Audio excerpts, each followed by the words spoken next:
Hello दोस्तों, बॉलीग्राज studio से मैं हुसानिया सैफी आपके सामने एक नई वीडियो के साथ। दोस्तों, मार्वल कॉमिक यूनिवर्स ने हमें बहुत सारे सुपर हीरोज दिए हैं और उन बहुत सारे सुपर हीरोज की ढेरों कहानियां हमारे पास हैं। लेकिन उन सभी सुपर हीरोज में से एक ऐसा सुपर हीरो है जो कि सुपर हीरो बनने से पहले ही सुपर हीरो था। मैं बात कर रही हूँ the first Avenger captain America की। मार्वल कॉमिक यूनिवर्स के अगर किसी भी डाई हार्ड फैन से आप मिलेंगे ना, तो उनके लिए सबसे बेस्ट सुपर हीरो जो है पूरे एवेंजर सीरीज का, वो कैप्टन अमेरिका ही होगा। क्योंकि Captain America not just as an Avenger बल्कि as a human being also वो सभी एवेंजर्स में सबसे ज़्यादा बेहतर है। एंड इन फैक्ट अगर हम डीसी वर्ल्ड की भी बात करें, डीसी के सुपर हीरोज की भी बात करें, तो डीसी के लिए उनका बेस्ट सुपर हीरो है सुपरमैन, जो कि एक्चुअली में ह्यूमन नहीं है, जो कि एलियन है, जिसे गॉड माना जाता है। तो अगर हम दोनों को कंपेयर करें तो सुपर हीरो मतलब सुपरमैन को जिस तरह से दिखाया गया उसके अंदर एक डार्कनेस, जो एक डार्क साइड भी दिखाई गई है, लेकिन हमारा जो कैप्टन अमेरिका है उसमें ऐसा कुछ नहीं है। कैप्टन अमेरिका एक पावरफुल इमेज के साथ साथ एक बहुत ही positive representation of a human being है। तो अगर हम दोनों को कंपेयर करें तो भी कैप्टन अमेरिका बेहतर साबित होता है। और मार्वल कॉमिक यूनिवर्स में भी कोई भी दूसरा एवेंजर नहीं है जो कि कैप्टन अमेरिका की बराबरी कर सके। एंड इनफैक्ट कैप्टन अमेरिका खुद ही सभी एवेंजर्स को ट्रेनिंग देते हैं, तो इस हिसाब से भी वो सबके टीचर हुए और वो है भी सब द फर्स्ट एवेंजर उन सबसे इतने पुराने ज़माने के हैं, तो ऑब्वियसली उनको नॉलेज भी ज़्यादा है, एक्सपीरियंस भी ज़्यादा है। तो कैप्टन अमेरिका की जो एंट्री हुई लोगों की ज़िंदगी में, लोगों ने जब पहली बार मुलाकात की कैप्टन अमेरिका से, वो की थी वर्ल्ड वॉर 2 के टाइम पर, जिस वक्त हिटलर राइज पर था और हर तरफ उसने खून खराबा मचाया हुआ था और पूरी दुनिया में हिटलर का खौफ पैदा हुआ था। ऐसे वक्त में अमेरिका में भी उसका असर था, लोग बहुत घबराए हुए थे और सबको यही था कि मतलब अगर उसका वहाँ पूरी तरह से चल जाता है राज तो वो अटैक करेगा अमेरिका के ऊपर, इसलिए लोग बहुत डरे हुए थे। ऐसे में लोगों को एक सिंबल ऑफ होप की ज़रूरत थी और उस सिंबल ऑफ होप के लिए बनाया गया एक ऐसा कैरेक्टर जिसे बच्चा बच्चा तक याद करने लगा। कैरेक्टर था कैप्टन अमेरिका। कैप्टन अमेरिका की कॉमिक बुक्स आने लगी और लोगों को वो पढ़कर लगने लगा कि हाँ मतलब अभी सब कुछ खत्म नहीं हुआ है अभी कुछ बाकी है जिसके लिए हमें स्टैंड लेना ज़रूरी है। एंड इन फैक्ट इस कॉमिक बुक की एक बहुत ही important line, what do we do Captain, we fight. हर एक बच्चा, हर एक बड़ा, हर कोई इस लाइन को याद करने लग गया था और इस लाइन के सहारे जीने लग गया था, जो कि एक बहुत ही इंपॉर्टेंट लाइन भी थी। अगर हम उस एरा को याद करें जिस वक्त हर तरफ सिर्फ और सिर्फ जंगें चल रही थी, वर्ल्ड वॉर 2 का टाइम था, लोग मर रहे थे भरी तादाद में, ऐसे वक्त में कैप्टन अमेरिका जो कि एक फिक्शनल कैरेक्टर था, वो लोगों को होप दे रहा था, लोगों को बता रहा था कि चाहे कुछ भी हो जाए तुम्हें खड़ा होना है और अपने लिए लड़ना है, तुम्हें पीछे नहीं हटना, कोई कुछ भी करे तुम्हें लड़ना है अपने लिए हर एक माहौल में। तो इसीलिए वो एक सिंबल ऑफ होप बनकर सामने आए। साथ ही एक और ख़ास बात इस कैरेक्टर की थी कि इसके पास कोई हथियार नहीं था, शील्ड थी जिसकी वजह से कैप्टन अमेरिका को जाना जाता है। वाइब्रेनियम की जो एक खूबसूरत सी उनकी शील्ड है जिसके ऊपर अमेरिका का हम देखते हैं बीच में स्टार बना हुआ है। कैप्टन अमेरिका की हमने पूरी यूनिफॉर्म भी अगर देखें तो अमेरिका के झंडे को पूरा इस तरह से बना कर उनकी ड्रेस में तब्दील किया हुआ है। कॉमिक बुक्स की जो कैरेक्टर जिसमें पेंट करके दिखाते हैं उसमें पूरा उनकी ड्रेस भी पूरी उसी तरह की थी। तो लोगों के लिए एक उनको जो शील्ड थी उनकी उसे पेश किया गया था सिंबल ऑफ डिफेंस की तरह। मतलब कैप्टन अमेरिका एक सुपर हीरो था लेकिन बावजूद उसके पास कोई ऐसा हथियार नहीं था जिससे वो लोगों पर अटैक कर सके। वो सिर्फ और सिर्फ एक शील्ड से अपने आप का बचाव कर रहा था और लोगों को यही वो एक मैसेज दे रहा था कि तुम क्यों लोगों पर अटैक करना है, ऐसा हाल है, ऐसा माहौल है, तुम अपना बचाव देखो, तुम लोगों का बचाव देखो, तुम अपने साथ साथ और लोगों को भी बचाओ, क्योंकि इस वक्त हमें एक दूसरे के साथ खड़े होने की ज़रूरत है। तो इसीलिए कैप्टन अमेरिका की शील्ड को सिंबल ऑफ डिफेंस भी माना जाता है। एंड इन फैक्ट अगर हम और एवेंजर्स की भी बात करें, जितने भी एवेंजर्स हैं मार्वल कॉमिक यूनिवर्स का ले लो या डीसी वर्ल्ड का ले लो, सबके पास कोई ना कोई ऐसी चीज़ होती है जिससे वो अटैक कर सके। लेकिन इकलौता एक कैरेक्टर है कैप्टन अमेरिका, जो कि कभी भी मतलब उसके पास कोई ऐसा हथियार नहीं है जिससे वो लोगों पर अटैक कर सके। हालांकि अब शील्ड को वो कभी कभी हथियार की तरह इस्तेमाल कर लेते हैं, फेंक के मारते हैं, जिससे बहुत खूबसूरत सिनेमैटिक शॉट्स भी देखने को मिलते हैं, लेकिन वो ऐसा करते हैं सिर्फ और सिर्फ उन मोमेंट्स में जहां बहुत ज़्यादा ज़रूरत होती है, अपनी जान बचानी होती है। नहीं तो जब तक उन्हें लगता है कि काम चल रहा है तब तक बचाव ही करते हैं, जो कि एक बहुत ही खूबसूरत बात है कैप्टन अमेरिका के कैरेक्टर की, and why I love him so much. Comic books के इस खूबसूरत से कैरेक्टर को मूवी में तब्दील किया गया 2011 में। Captain America the first Avengers नाम से मूवी बनाई गई थी और इस फिल्म में क्रिस इवांस ने कैप्टन अमेरिका यानी कि स्टीव रॉजर्स का किरदार निभाया था। और जब से क्रिस इवांस ने ये किरदार निभाना शुरू किया है, तब से इस कैरेक्टर में बहुत सारे चेंजेस किए गए हैं और ये इस वक्त मार्वल कॉमिक यूनिवर्स का बेस्ट कैरेक्टर बना दिया गया है। इसके फोकस की बात कर लो, इसके इंटेलिजेंस की बात कर लो, इसकी डिटर्मिनेशन की बात कर लो, इसके विल पावर की बात कर लो, इसके पावर की बात कर लो, हर एक चीज़ में ये हर एवेंजर्स को सरपास करता है। लोग टोनी स्टार्क के बहुत ज़्यादा फैन हैं, लेकिन अगर हम मतलब रैशनली अगर दोनों को कंपेयर करें तो उसमें हम देखेंगे कि कैप्टन अमेरिका ही ज़्यादा बेहतर है टोनी स्टार्क से। हालांकि टोनी स्टार्क तो अब दुनिया में रहे नहीं, बहुत दुख हुआ उनकी डेथ को देखकर। खैर, अगर हम फिल्म की कहानी की बात करें तो कहानी स्टार्ट हुई थी वही वर्ल्ड वॉर के टाइम पर, दिखाया गया था वर्ल्ड वॉर 2 के टाइम पर, जहाँ एक लड़का है छोटा सा, जिसकी टेक्निकली तो लड़का सही था, लेकिन उसकी जो बॉडी दिखाई थी फिजिक ही नहीं था बिल्कुल, मतलब ऐसा पतला दुबला सा एकदम मरगिल्ला सा वो लड़का है, लेकिन उसे आर्मी में जाना है। उसकी डिटर्मिनेशन पूरी तरह से लगी हुई है कि नहीं, मुझे अपने देश को सर्व करना है। मतलब इतना माहौल है, हर कोई अपने देश के लिए जान देने के लिए जा रहा है। वो लड़का भी अपने देश के लिए जान देना चाहता था। तो ऐसे माहौल में अब वो जाता है आर्मी में अपने आप को करने के लिए, भर्ती करने के लिए, लेकिन क्योंकि उसकी बॉडी ही नहीं है, उसके पास कुछ पावर ही नहीं है, स्ट्रेंथ ही नहीं है उसकी बॉडी में, इसलिए उसे आर्मी में नहीं लिया जाता। और हाइट भी नहीं होती है, आर्मी ऑफिसर्स की एक पूरी पर्सनालिटी होती है या जो चाहिए होती है, जो कि उसमें नहीं थी, स्टीव रॉजर्स में नहीं थी। तो इसीलिए वो, लेकिन हर जगह से मना होने के बावजूद भी वो अलग अलग मतलब झूठे अपने नाम पत्र बनवा कर हर जगह जहाँ से हो सकता है वहाँ डालता है एप्लीकेशन भी, यार कहीं से तो ले लो, कहीं से तो ले लो, लेकिन उसको कहीं सेलेक्ट नहीं किया जाता। इनफैक्ट उसका जो बेस्ट फ्रेंड है बकी, वो भी उसको बोलता है कि तू क्यों ट्राई कर रहा है, तेरा नहीं हो पाएगा। बकी खुद ही ऑलरेडी आर्मी में होता है। तो अब इतना सब कुछ झेलने के बाद उसको लगता है यार कुछ भी हो जाए, मैं आर्मी में तो जाऊंगा, मैं अपने देश के लिए जान दूंगा। एंड यही बात है जो कैप्टन अमेरिका को और कैरेक्टर से ज़्यादा बेहतर बनाती है, क्योंकि अगर हम और एवेंजर्स को देखें तो सबका एवेंजर्स बनने का जो एक प्रोसेस था वो काफ़ी अलग था हर किसी के लिए। या तो अगर स्पाइडरमैन की बात करें तो स्पाइडर ने काटा, आयरन मैन की बात करें तो आयरन मैन ने जब तक ये नहीं देखा था कि उसकी कंपनी स्टार्क इंडस्ट्रीज़ के जो वेपन्स हैं वो किस तरह गलत तरीके से इस्तेमाल हो रहे हैं, इलीगली उनको इस्तेमाल किया जा रहा है, तब तक उसने कुछ ऐसा नहीं सोचा था। जब उसने देखा कि उसकी खुद के वेपन से लोगों को किस तरह मुश्किलें हो रही हैं, तब उसने डिसाइड किया कि वो अपनी इंडस्ट्री के मतलब अपनी कुछ ऐसा क्रिएट करेगा और वो आयरन सूट बनाता है। और आयरन सूट बनाने के बाद भी वो पूरी तरह से तैयार नहीं हो पाता, मतलब ट्रेनिंग लेता है, कुछ गड़बड़ होकर फाइनली वो आयरन मैन बनकर सामने आता है। लेकिन अगर हम कैप्टन अमेरिका की बात करें तो उसमें ये डिटर्मिनेशन पहले से ही था, मतलब उसने कुछ ऐसा पर्टिकुलर उसकी लाइफ में ऐसा कुछ नहीं हुआ था जिसकी वजह से वो इंस्पायर हुआ हो अब एवेंजर बनने के लिए, लेकिन उसको शुरू से यही था कि मुझे भी अपने देश को सर्व करना है। एंड यही एक बात है जो कि उसको पूरी तरह से उसका डिटर्मिनेशन बनाए रखती है, और यही एक वजह है जिसकी वजह से उसको कैप्टन अमेरिका बनने के लिए सेलेक्ट भी किया गया था।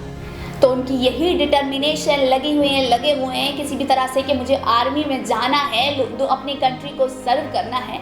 और इसी बीच उनकी ये जो एक डिटर्मिनेशन है ये देखते हैं डॉक्टर इब्राहिम एर्स्काइन, जो कि जब देखते हैं कि अच्छा ये बंदा बॉडी तो है नहीं लेकिन फिर भी चाहता है कि किसी तरह से कुछ कर दे, लोगों के लिए कुछ कर दे, तो वो उनको ऑन बोर्ड लेते हैं, क्योंकि वो एक सुपर सोल्जर बनाने का एक फॉर्मूला तैयार कर रहे हैं, एक एक्सपेरिमेंट करना चाहते हैं, उसके लिए वो उनको ऑन बोर्ड ले लेते हैं। लेकिन उनके इस डिसीजन से कर्नल चेस्टर फिलिप्स और एजेंट पेगी कार्टर भी सहमत नहीं होते हैं। कहते हैं कि यार इसकी तू देख ले, इस बंदे में जान तो है नहीं, लेकिन फिर भी वो कहते हैं कि तुम देखो मेरा डिसीजन सही होगा। तो फिर स्टार्ट होती है स्टीव रॉजर्स की ट्रेनिंग। वो लगे हुए हैं ट्रेनिंग में, मगर सब देखते हैं कि सभी लोग जितने भी लोगों को सोल्जर्स को लिया गया है उन सब में सबसे ज़्यादा पीछे हर बार स्टीव ही रह जाता है, क्योंकि उसके पास फिजिक ही नहीं है ऐसा कि वो लोगों से मतलब उनके बराबर का कुछ कर सके। तो मगर ऐसे में एक चीज़ होती है, बहुत ही खूबसूरत सा इंसिडेंट होता है, उसको तुम जितनी बार भी देखोगे ना, तुम्हें वहाँ मतलब एक रोंगटे खड़े कर देने वाला और एक स्माइल देने वाला, एक अच्छा महसूस करने वाला, सब कुछ मिक्सचर ऑफ इमोशंस हो जाते हैं इस वाले मोमेंट में। मैं इस वाले पार्ट को कितनी बार देख चुकी हूँ और मुझे हमेशा पसंद आता है, हमेशा। मैं बात कर रही हूँ उस वाले शॉट की जब जो कर्नल चेस्टर फिलिप्स हैं वो बॉम्ब फेंकते हैं ट्रेनिंग के वक्त पर, तो जितने भी लोग होते हैं वो सब इधर उधर भाग जाते हैं, सारे सोल्जर्स अपनी जान बचाने के लिए, क्योंकि उनको यही सिखाया गया है कि किस तरह से अपनी जान बचानी है। लेकिन उन सब के बीच में सिर्फ और सिर्फ स्टीव रॉजर्स एक ऐसा बंदा होता है जो आकर बॉम्ब के ऊपर लेट जाता है और सबको कहता है भागो भागो, सबको भगा रहा होता है, लेकिन अपनी जान की परवाह किए बिना वो लोगों को बचाने के लिए बॉम्ब के ऊपर लेट जाता है। बॉम्ब ऑब्वियसली वो फेक होता है और उसके बाद उन लोगों को, कर्नल फिलिप्स को और एजेंट कार्टर को एहसास होता है कि हाँ, ये जो इनका डिसीजन है इसको लेने का वो बिल्कुल सही है। और फिर शुरू होता है प्रोसीजर कैप्टन अमेरिका बनाने का, और इसीलिए कैप्टन अमेरिका बनने के बाद फ़ौरन बाद ही मतलब और एवेंजर्स तो पूरी ट्रेनिंग लेते हैं किस तरह से उन्हें अपनी पावर्स को एनहांस करना है, यूज़ करना है, क्या सही है क्या गलत है, उन्हें इस तरह मतलब पूरा वो फिगर आउट करने में टाइम लगता है। लेकिन captain America as soon as he becomes captain America, he knows what he want to do, what he has to do, और वो तभी बनकर तैयार होते हैं और एकदम तभी वो हाइड्रा वाले लोग आ जाते हैं, उनके पीछे भागते हैं उन्हें पकड़ने के लिए और धांसू तरीके से हर चीज़ों को, यानी कैप्टन अमेरिका एक बहुत ही अच्छे फ्रेंड बनकर भी साबित हुए हैं। तो मेरे को तो कैप्टन अमेरिका बहुत ज़्यादा पसंद है, उनकी कोई भी ट्रेट ले लो, हर चीज़ में वो हर चीज़ में बेस्ट है, फिर चाहे वो अपने लिए डिसीजन लेना क्यों ना हो। जैसे हमने देखा था कैप्टन अमेरिका सिविल वॉर में जब वो एक अग्रीमेंट साइन हो रहा था कि गवर्नमेंट उनको कंट्रोल करेगी, ऐसे में टोनी स्टार्क यानी कि आयरन मैन ने गवर्नमेंट की साइड ले ली थी, क्योंकि उनको लगा था कि जो उनकी वजह से नुकसान हुआ है एवेंजर्स एज ऑफ अल्ट्रॉन में, वो उसको कवर अप करने के लिए गवर्नमेंट की साइड ले रहे थे एंड ही वॉज रेडी कि हाँ ठीक है गवर्नमेंट हमें कर ले, मुझे कोई दिक्कत नहीं है। लेकिन ऐसे में कैप्टन अमेरिका ने मना कर दिया नहीं, उन्हें पता था कि जो हम कर रहे हैं वो सही है और हम अपने खुद के लिए डिसीजन लेने की हम में ताकत है, तो हम क्यों किसी को सरेंडर करें, जब हम इतने ज़्यादा पावरफुल हैं और हम जो कर रहे हैं वो सही कर रहे हैं, तो हम क्यों किसी के अंडर आए। और इसी वजह से कैप्टन अमेरिका सिविल वॉर में हमने देखा था कि एवेंजर्स की 2 टीम बन गई थी, captain America versus iron man, और दोनों की खूब लड़ाई देखने को मिली थी। और वहीं से इन दोनों की जो फ्रेंडमी वाली जो जोड़ी है वो हमें देखने को मिली थी, कैप्टन अमेरिका और आयरन मैन हालांकि दोस्त है लेकिन फिर भी उनके बीच कुछ ना कुछ खटास ही रहती है, जो कि एंड गेम में आकर फाइनली सब कुछ अच्छे से देखने को मिला कि क्या हुआ, चीज़ों का क्या रिजल्ट होता है। And finally Tony Stark sacrificed himself for everyone. तो एवेंजर्स तो उनकी कहानियाँ हैं ही ऐसी कि चाहे आप उनका एक पार्ट उठा लो या आप पूरी सीरीज़ देख लो, आप कहीं ना कहीं किसी ना किसी तरह से कनेक्ट करोगे ही करोगे। एंड कैप्टन अमेरिका एक ऐसा ही कैरेक्टर है जिससे हर इंसान कनेक्ट करता है, हर इंसान उसको रिस्पेक्ट करता है। तो अभी तक इस सीरीज़ की 3 फिल्में आ चुकी हैं, हालांकि हमें कैप्टन अमेरिका और भी सारी फिल्मों में देखने को मिले हैं, और अब क्रिस इवेंस ने इस पूरी फ्रेंचाइजी से ब्रेक ले लिया है, और इसीलिए हमने देखा था कि एवेंजर्स एंड गेम में वो सब कुछ छोड़ छाड़ के, अपनी शील्ड भी छोड़ छाड़ कर वापस से टाइम में पीछे जाकर अब वो अपनी ज़िंदगी एजेंट पैगी कार्टर के साथ गुजारना चाहते हैं, सुकून से उसी वक्त में जीना चाहते हैं, इसलिए वो टाइम में पीछे जाकर अपने टाइम पीरियड में रह रहे हैं। तो ये थी कहानी कैप्टन अमेरिका की, और कुछ बातें जो मुझे कैप्टन अमेरिका की बहुत अच्छी लगती हैं। आपको वो क्या चीज़ है जो आपको कैप्टन अमेरिका के बारे में बहुत पसंद है, हमें बताएं नीचे कमेंट सेक्शन में। और इसी तरह की और दिलचस्प बातें जानने के लिए और एवेंजर्स के बारे में और दिलचस्प बातें जानने के लिए जुड़े रहिए बॉलीग्राज।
देखने से पहले वो क्या बातें हैं जो हमारे जहन में होनी जरूरी हैं।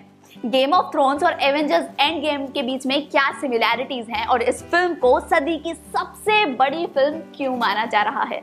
हेलो दोस्तों, बॉलीग्राज स्टूडियो से मैं हूं सानिया सैफी आपके सामने एक नई वीडियो के साथ। दोस्तों बस कुछ ही दिन और हमारे सामने पर्दे पर होगी दास्ताने एवेंजर्स, उन महान लोगों की कहानी जिन्होंने हमें हंसाया, रुलाया, प्यार करना सिखाया और हर एक फिल्म के साथ हमारी जिंदगी का एक जरूरी हिस्सा होते चले। और अब इस सीरीज की आखिरी film Avengers end game release होने वाली है। ये फिल्म महज एक फिल्म नहीं है, ये एक इमोशन है और हजारों लाखों लोगों की जिंदगी का एक बहुत ही अहम हिस्सा है।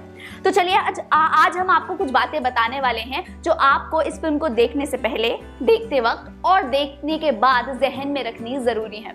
तो शुरू करते हैं कि फिल्म देखने से पहले क्या बातें हमें याद होनी जरूरी हैं। सबसे पहली बात, बहुत सारे ऐसे लोग हैं जिन्होंने इस सीरीज की एक भी फिल्म नहीं देखी है।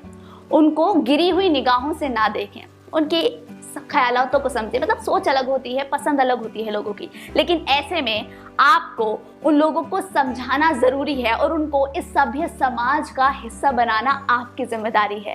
अगर आपके पास इस सीरीज की कोई और पुरानी फिल्में पड़ी हुई हैं तो आपकी जिम्मेदारी है कि आप अपने दोस्तों को बैठाएं और ये फिल्में दिखाएं। नंबर 2, ये फेक फैन थ्योरीज ना बनाएं, क्योंकि इस तरह की फैन थ्योरी से लोगों का बीपी बढ़ता है और साथ में थानोस की पावर भी बढ़ती है।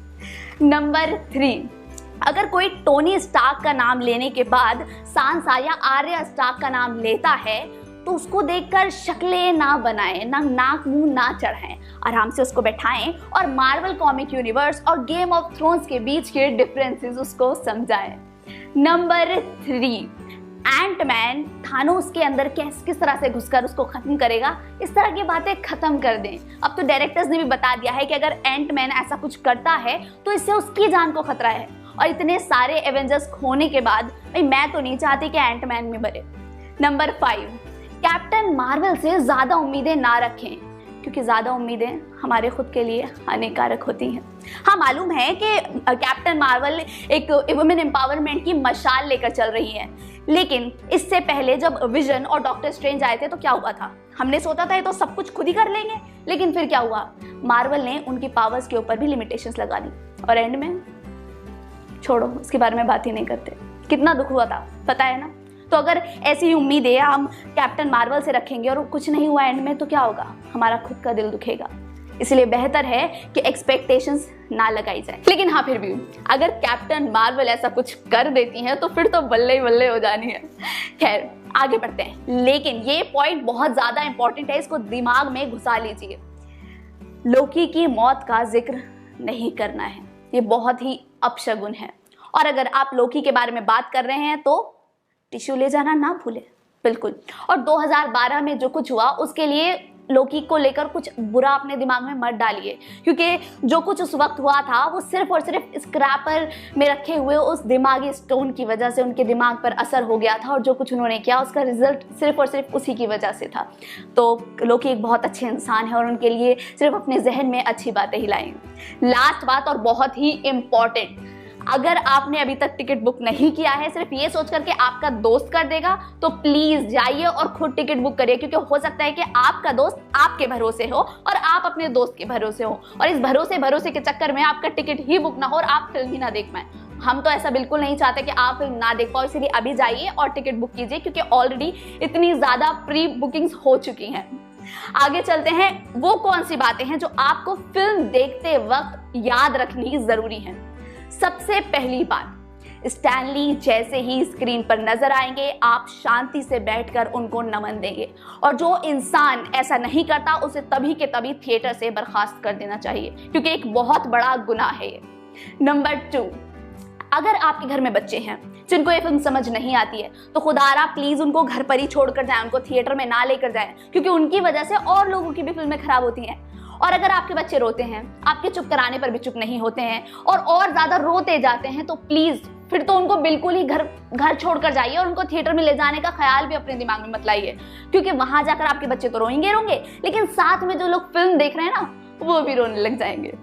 नंबर 4, अगर आपने पहले से टिकट बुक कर लिया है तो ऑब्वियसली आपको पता होगा कि आपकी फिल्म कितने बजे स्टार्ट हो जाएगी, तो उस हिसाब से घर से निकलिए और पहले ही जाकर थिएटर में बैठ जाइए, क्योंकि जो लोग ऑलरेडी जाकर बैठ चुके हैं ना, वो आपका सर देखने नहीं आए वहां पर, वो आप अपनी मूवी खराब नहीं करना चाहते आपकी वजह से। इसीलिए जाइए, टाइम से जाकर बैठ जाइए और मूवी देखिए, आप भी इंजॉय करेंगे और लोग भी इंजॉय करेंगे।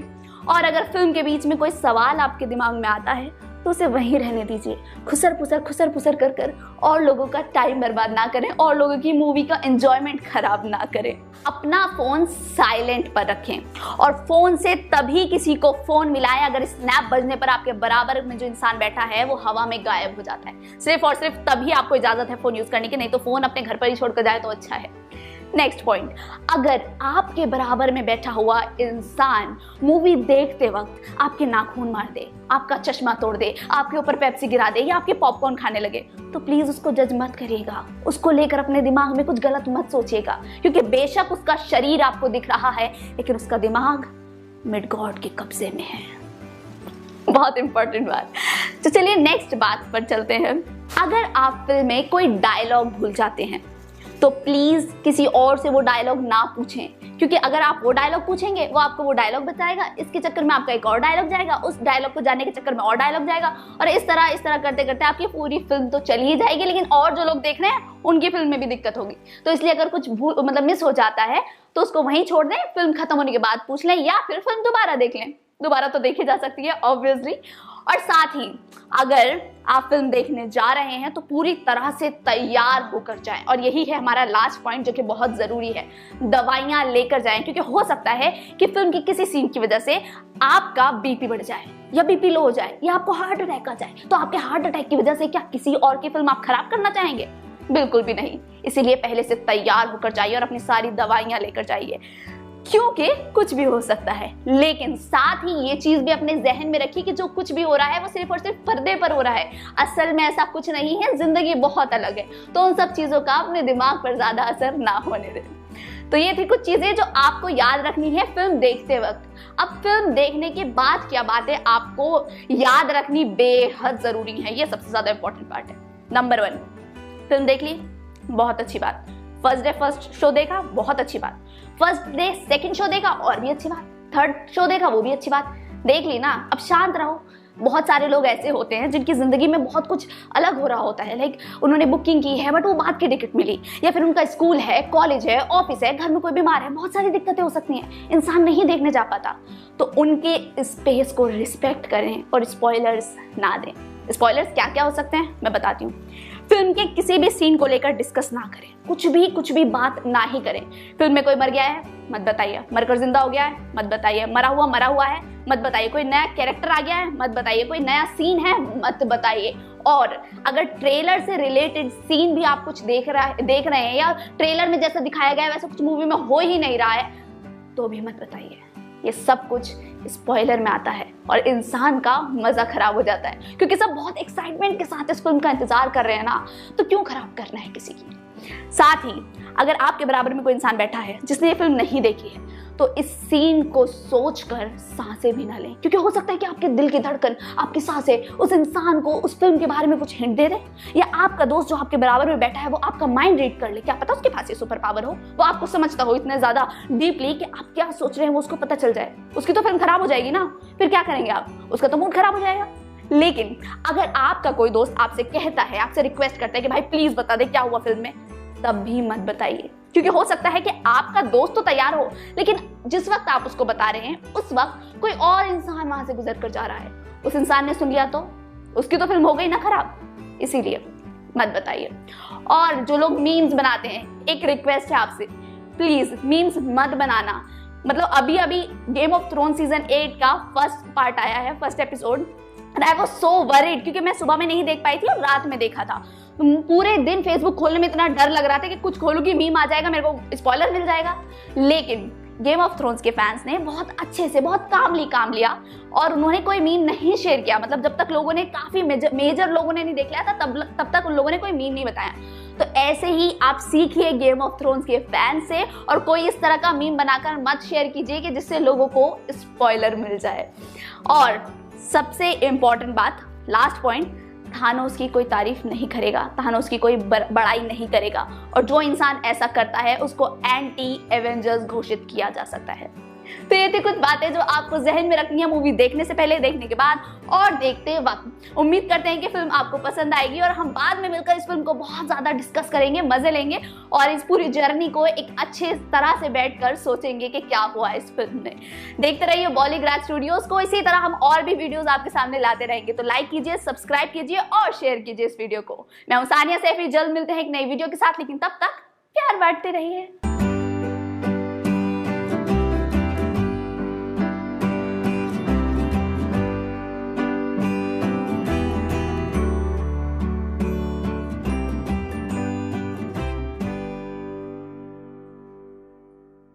दोस्तों, बॉलीवुड के साथ साथ हॉलीवुड के फिल्मों का क्रेज भी हमारे बॉलीवुड में अब बहुत देखने को मिलता है और एवेंजर्स की सीरीज के डाई हार्ड फैन तो हर घर में मिलते हैं। उन फैंस में से एक मैं भी हूँ।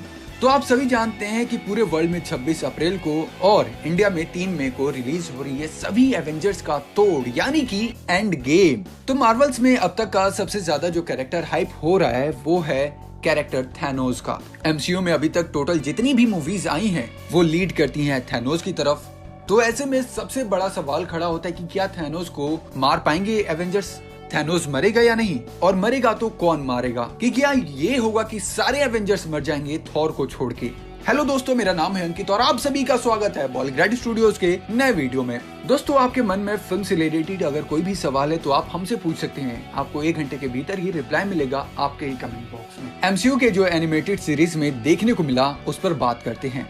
वैसे तो उस फिल्म में कुछ भी हो सकता है जो आने वाली है, लेकिन जानते हैं कि एवेंजर्स और थैनोस के बीच क्या हुआ था एनिमेटेड सीरीज में।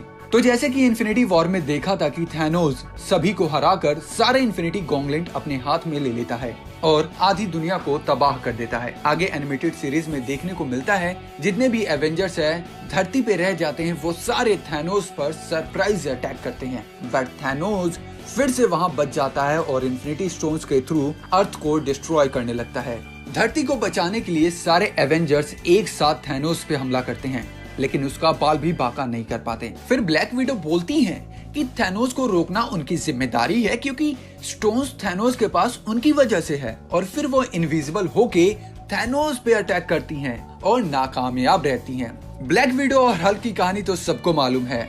हल्क गुस्से में आ जाते हैं और मुक्कों की बरसात कर देते हैं थैनोस पर उसका कोई असर नहीं होता और फिर से वो धरती पे आक्रमण करना शुरू कर देता है। तभी आयरन मैन के पास एक आइडिया आता है और कहते हैं कि अगर थैनोस अपने स्टोन्स को अलग अलग यूज करे तो वो उसे संभाल लेंगे और एंड में उसे मार देंगे। तो सभी एक के बाद एवेंजर्स उन पे अटैक करते हैं, जिनमें captain America, Hawkeye, Falcon, iron man, Hulk और थॉर शामिल होते हैं और उन पे लगातार अटैक करते हैं। थैनोस को काफी गुस्सा आता है और फिर थैनोस एक एक करके सारे स्टोन्स का यूज करता है। पहले टाइम स्टोन्स का यूज करता है जिसकी वजह से सारे एवेंजर्स मर जाते हैं। उसके बाद थॉर आता है और हमला कर देता है, क्योंकि आप सभी जानते हैं कि वो एसगार्डियन से है, इसलिए टाइम के साथ और पावरफुल हो जाता है और थैनोस के टाइम स्टोन पे अपने हथौड़े से हमला करता है। टाइम स्टोन टूट जाता है जिससे थैनोस को भी फर्क पड़ता है, वो बूढ़ा होने लगता है। उसके बाद तुरंत थैनोस टाइम स्टोन को रिवर्स कर देता है जिससे सारे एवेंजर्स फिर से एक बार जिंदा हो जाते हैं।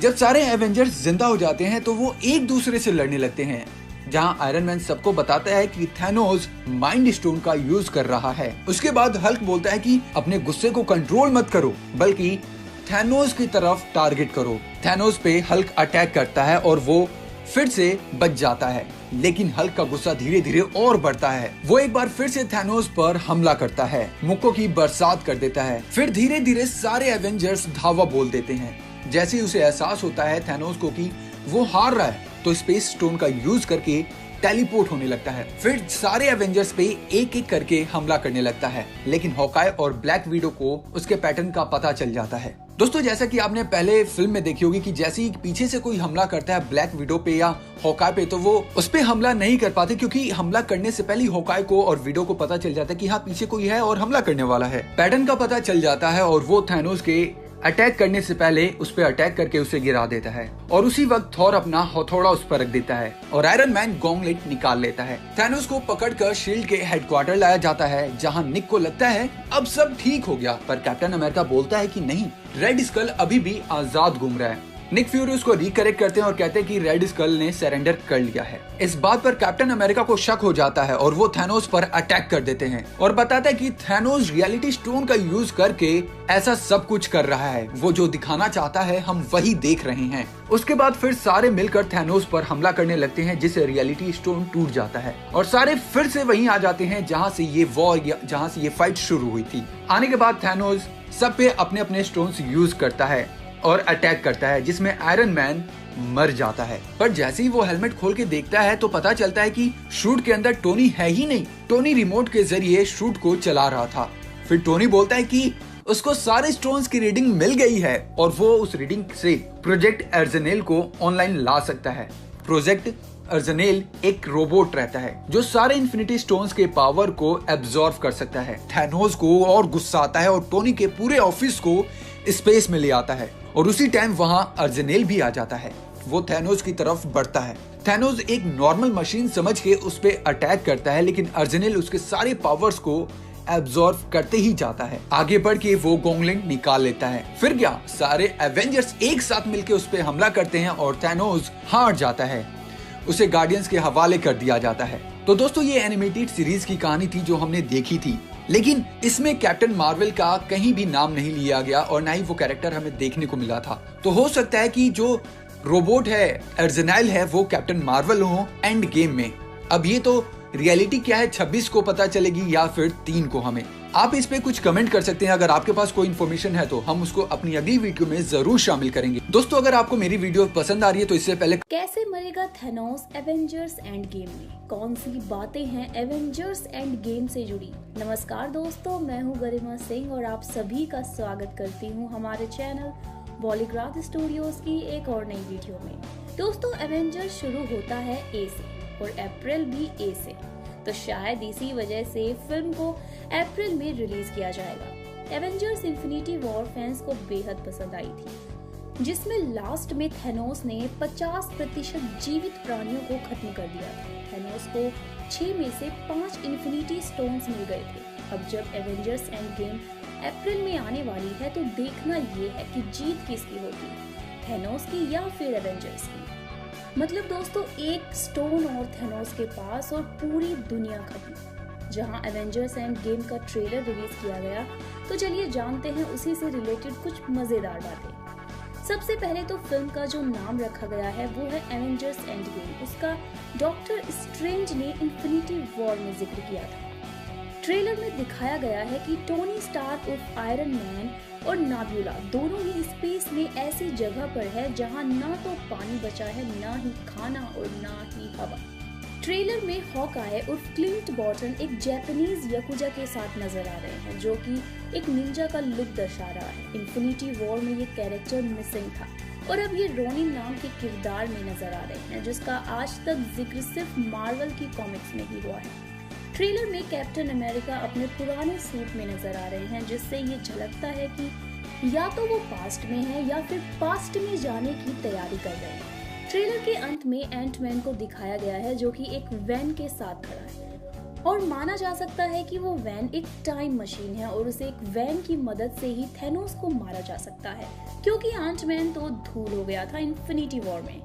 जिस तरह से अंत में अल्फाबेट एक जुड़ता हुआ नजर आता है, तो वो इस चीज का प्रतीक हो सकता है कि इन्फिनिटी वॉर में जो एवेंजर्स धूल में तब्दील हो गए थे वो वापस लौट आएंगे और अंत में खात्मा थैनोस का ही होगा। तो दोस्तों, आज की वीडियो में बस इतना ही। अगर आपने फिल्म का ट्रेलर देख लिया है तो आप मुझे बताइए कि फिल्म का ट्रेलर आपको कैसा लगा। साथ ही साथ हमारी वीडियो को लाइक और शेयर करना ना भूलें और देखते रहिए हमारा चैनल बॉलीग्राथ स्टूडियोज।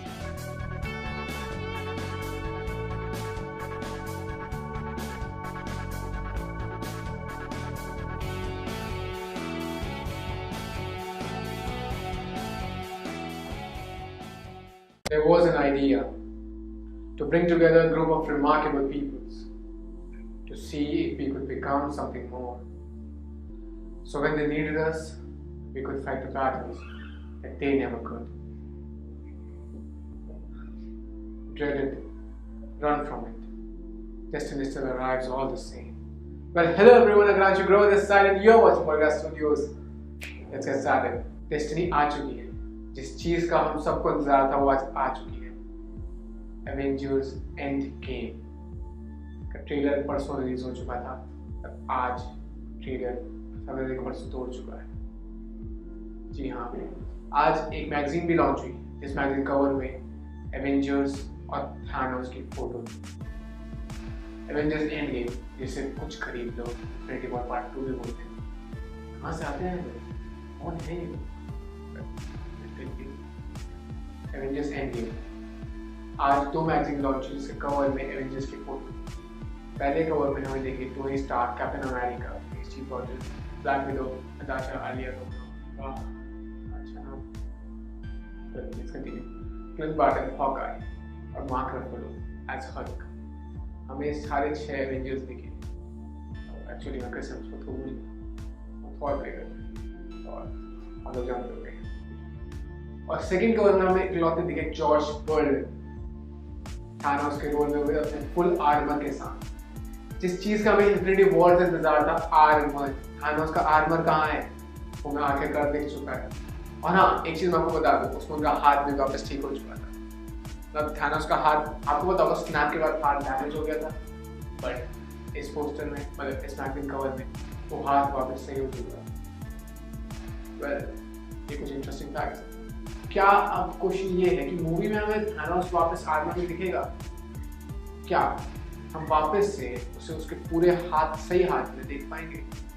और वेल, जैसे कि आप सब जानते हैं कि अब बहुत ज़्यादा समय हो चुका है इन्फिनिटी वॉर और एंड गेम के बीच में, तो अब तक थानोस ने गॉटलिट चलाना भी ढंग से सीख लिया. तो एवेंजर्स जीतेंगे कैसे? ये बहुत सारे क्वेश्चन है. इस ट्रेलर ने हमें क्वेश्चन का आंसर नहीं दिया, बल्कि और सारे क्वेश्चन खड़े कर दिए हैं. और आंसर सिर्फ एक है, एंड गेम, जो आ रही है 26 अप्रैल को. आप लोग मुझे बताइए कि आप कितने एक्साइटेड हैं एंड गेम के लिए, क्योंकि मैं तो बहुत ज्यादा हूं और अब तक ये ट्रेलर में बिलियंस बार देख चुका हूं. That's all from my side. Peace out.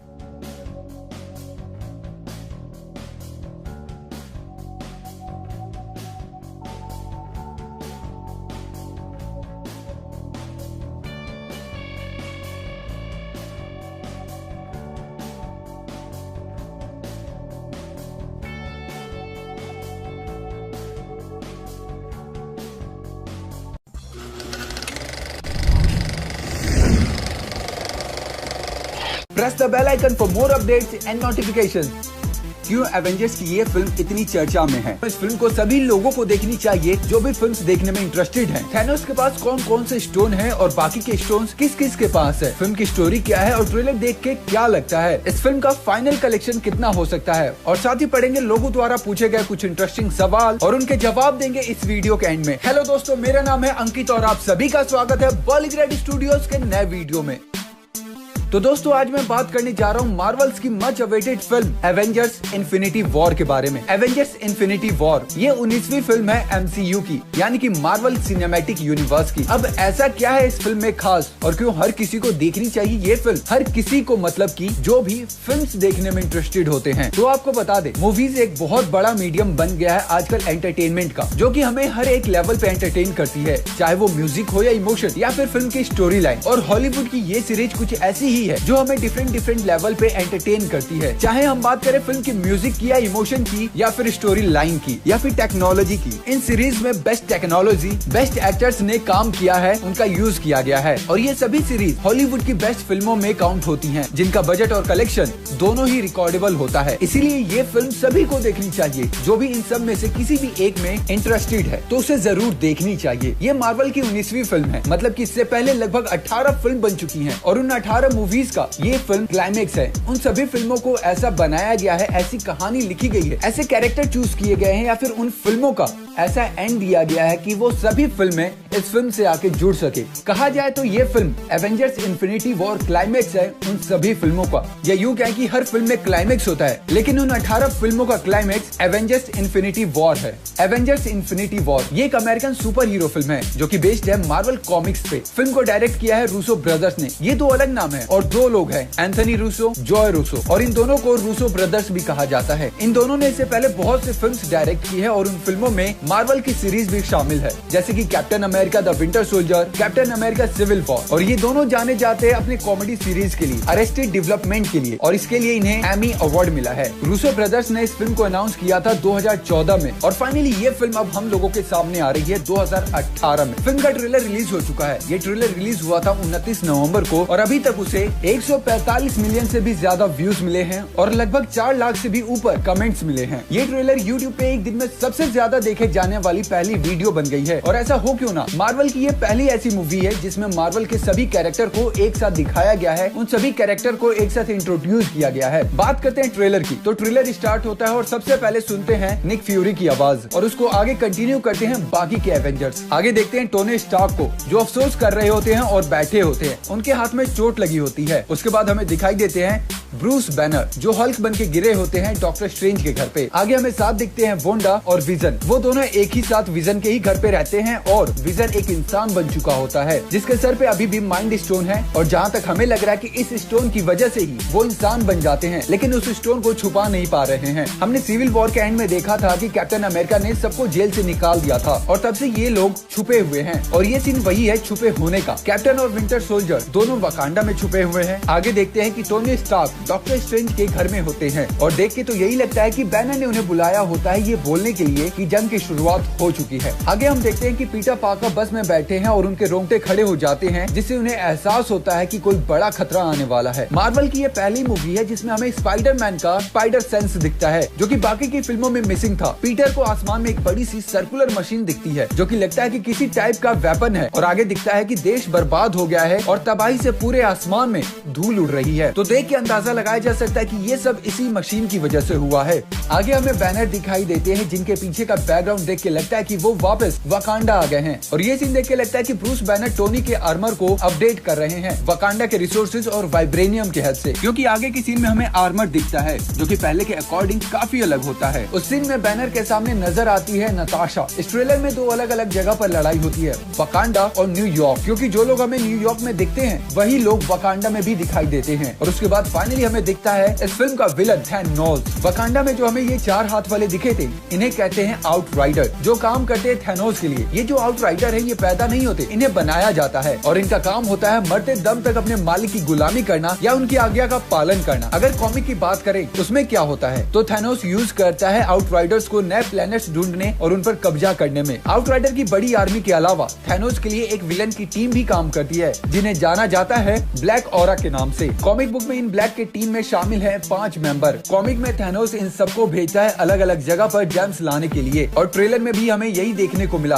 हम देखते हैं कि 2 लोग विजन के माइंड से उसका स्टोन निकाल रहे हैं और वोंडा को यहाँ देख के लग रहा है कि वो विजन को बचाने के लिए आई है और कैप्टन अमेरिका को देख के खुश हो जाती है। आगे देखते हैं कि लोकी थेनोस को टेसरेक्ट क्यूब देता है। अब ये देख के कहा जा सकता है कि लोकी ने फिर से टीम बदल ली है, क्योंकि पहले पार्ट में एवेंजर में थेनोस ने उसे टेसरे लाने का काम दिया होता है, लेकिन एक और रीजन हो सकता है कि क्या पता वो मजबूरी में दे रहा हो। बात करें इन्फिनिटी स्टोन्स की तो थेनोस के पास अभी तक हमें सिर्फ 2 स्टोन्स दिखाई दिए, जिसमें से पहला स्टोन है ब्लू कलर का जिसे कहा जाता है स्पेस स्टोन जो कि निकला है टेसरे क्यूब से, और दूसरा है पावर स्टोन। अब ये इसको कैसे मिला ये तो किसी को नहीं पता और ना ही ट्रेलर में दिखाया गया है, लेकिन जैसा कि हमने गार्डियन ऑफ द गैलेक्सी में देखा था कि ये स्टोन नोवा के पास जमा था, तो शायद नोवा को हरा के थैनोस ने उनसे लिया हो। बात करें बाकी की स्टोन्स की तो रियलिटी स्टोन वो है कलेक्टर के पास, टाइम स्टोन डॉक्टर स्ट्रेंज के पास जो कि अभी भी हम उनके पास देख सकते हैं। सोल स्टोन इसके बारे में किसी को नहीं पता, लेकिन इस स्टोन को ब्लैक पैंथर में देखा गया था और हम इस ट्रेलर में देखते हैं कि वकांडा में बहुत बड़ा हमला होता है और हमें एवेंजर्स की टीम भी वही दिखाई देती है, तो कहा जा सकता है कि सभी एवेंजर्स मिलके सोल स्टोन बचाना चाहते हैं। इस ट्रेलर में हमें पहली बार स्पाइडरमैन का आयरन सूट देखने को मिलता है और ये सूट पहले हम देख चुके हैं सिविल वॉर में, और हमेशा की तरह स्पाइडरमैन फिर गलतियां कर बैठते हैं और जल्दीबाजी में वो आके थैनोस से भिड़ जाते हैं और थैनोस उनकी खूब पिटाई करता है। आगे देखते हैं टचाला यानी कि ब्लैक पैंथर वकांडा की पावर बढ़ाने की बात कर रहे हैं और वहाँ पे कैप्टन कैप्टन अमेरिका को नई शील्ड देने की बात करते हैं, क्योंकि सिविल वॉर में हम देखते हैं कि वो अपनी शील्ड को स्टार्क के पास ही छोड़ देते हैं। एंड में कैप्टन अमेरिका के हाथ में कुछ देखते हैं, शायद ये फोल्डेबल शील्ड है जो हमें मार्वल की नई कॉमिक बुक में भी देखने को मिला था। इस सीन में हमें हल्क स्मैशर भी दिखता है, लेकिन इसके अंदर कौन है ये नहीं पता। लास्ट में हमें थॉर दिखता है जो कि स्पेस से फेंका गया होता है और आके टकराता है गार्जियन से, और जब थॉर उनसे मिलता है तो थोड़ा सरप्राइज होता है। और ये जो सीन है वो है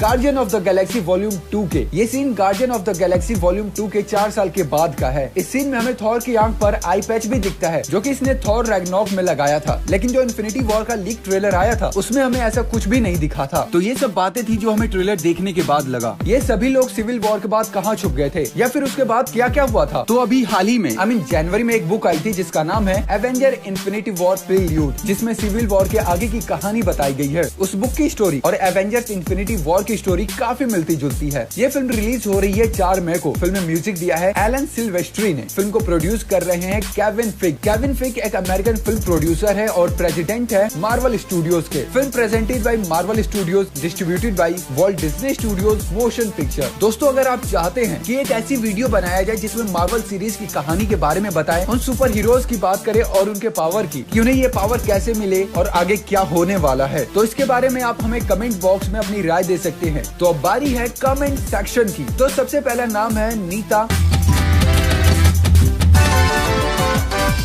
बोडो। उनका सवाल है कि क्या जॉन अब्राहम की फोर्स 3 बन सकती है। By the way nice video. शुक्रिया दोस्त कि आपको हमारी वीडियोस अच्छी लगी। और जॉन अब्राहम की फोर्स 3 के बारे में अभी कोई भी इन्फॉर्मेशन फिल्म मेकर्स ने शेयर नहीं की है। जैसे ही कोई इन्फॉर्मेशन आती है फिल्म मेकर से तो हम जरूर अपडेट करेंगे। छोटा भट्ट ये फिल्म के कलेक्शन जानना चाहते हैं और इनके साथ बहुत से ऐसे लोग हैं जो फिल्म के कलेक्शन जानना चाहते हैं। तो दोस्तों, आप सभी लोगों को बता दें कि टीम एक बहुत जल्द वीडियो अपडेट करने वाली है। उस वीडियो में 2018 में जितनी भी फिल्म रिलीज हुई है उन सभी के कलेक्शन के बारे में बात होंगी। मयंक शर्मा 1942 से लेकर 1990 तक बताओ, जैसे किशोर कुमार, मोहम्मद रफी और देवा आनंद, ऑल एक्टर्स, राजेश खन्ना, शम्मी कपूर, इनके मूवीज के बारे में प्रोफाइल। दोस्त शुक्रिया, आपके इस सजेशन को हम अपने पास रखते हैं। इसके ऊपर हम अपनी टीम से बात करेंगे और बहुत जल्द उम्मीद है कोई पॉजिटिव रिस्पॉन्स मिलेगा। अगला कमेंट है भावेश, भाई लव यू। मेरा सवाल है कि टाइगर सर की मूवी रैम्बो में एक्ट्रेस कौन होगी। दोस्त, अभी इस बात की इन्फॉर्मेशन फिल्म मेकर्स ने शेयर नहीं की है। जैसे ही कोई इन्फॉर्मेशन आएगी हम जरूर अपडेट करेंगे। अगला कमेंट है ग्रीन ऑरेंज गेमिंग, और ये सिद्धार्थ मल्होत्रा की सभी फिल्मों के कलेक्शन जानना चाहते हैं। तो उनकी पहली फिल्म थी स्टूडेंट ऑफ द ईयर, जिसने कलेक्शन किया था 97 करोड़ का। हंसी तो फंसी 62 करोड़, एक villain 170 crore, Kapoor and sons 152 crore, Ittefaq 51 crore. और दोस्त, अभी जो उनकी फिल्म आई है अयारी, तो उसका भी फाइनल कलेक्शन नहीं आया है। अगला कमेंट है जफर पठान का, भाई सलमान खान की फिल्म तेरे नाम 2 कब आएगी, जरूर बताएं। दोस्त, अभी इस फिल्म के बारे में कोई भी इन्फॉर्मेशन फिल्म मेकर्स ने शेयर नहीं की है। अगर कोई इन्फॉर्मेशन आती है तो हम जरूर अपडेट करेंगे। कृष्णा कांत, टाइगर श्रॉफ ने अब तक कितनी फिल्म्स की हैं?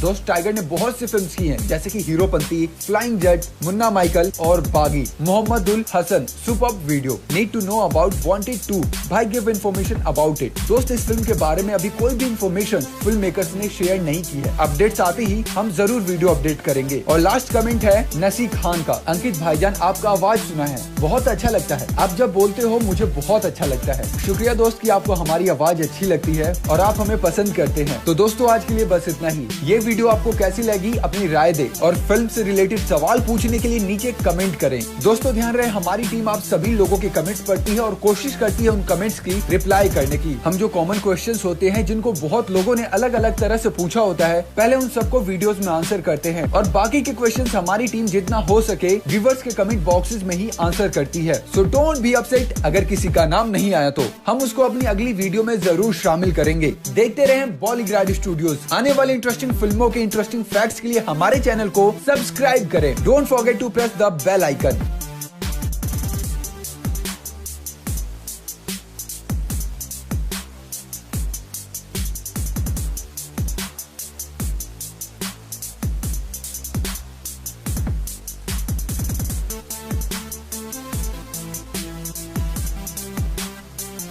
एवेंजर्स एंड गेम को सबसे बड़ी सीरीज क्यों कहा जा रहा है?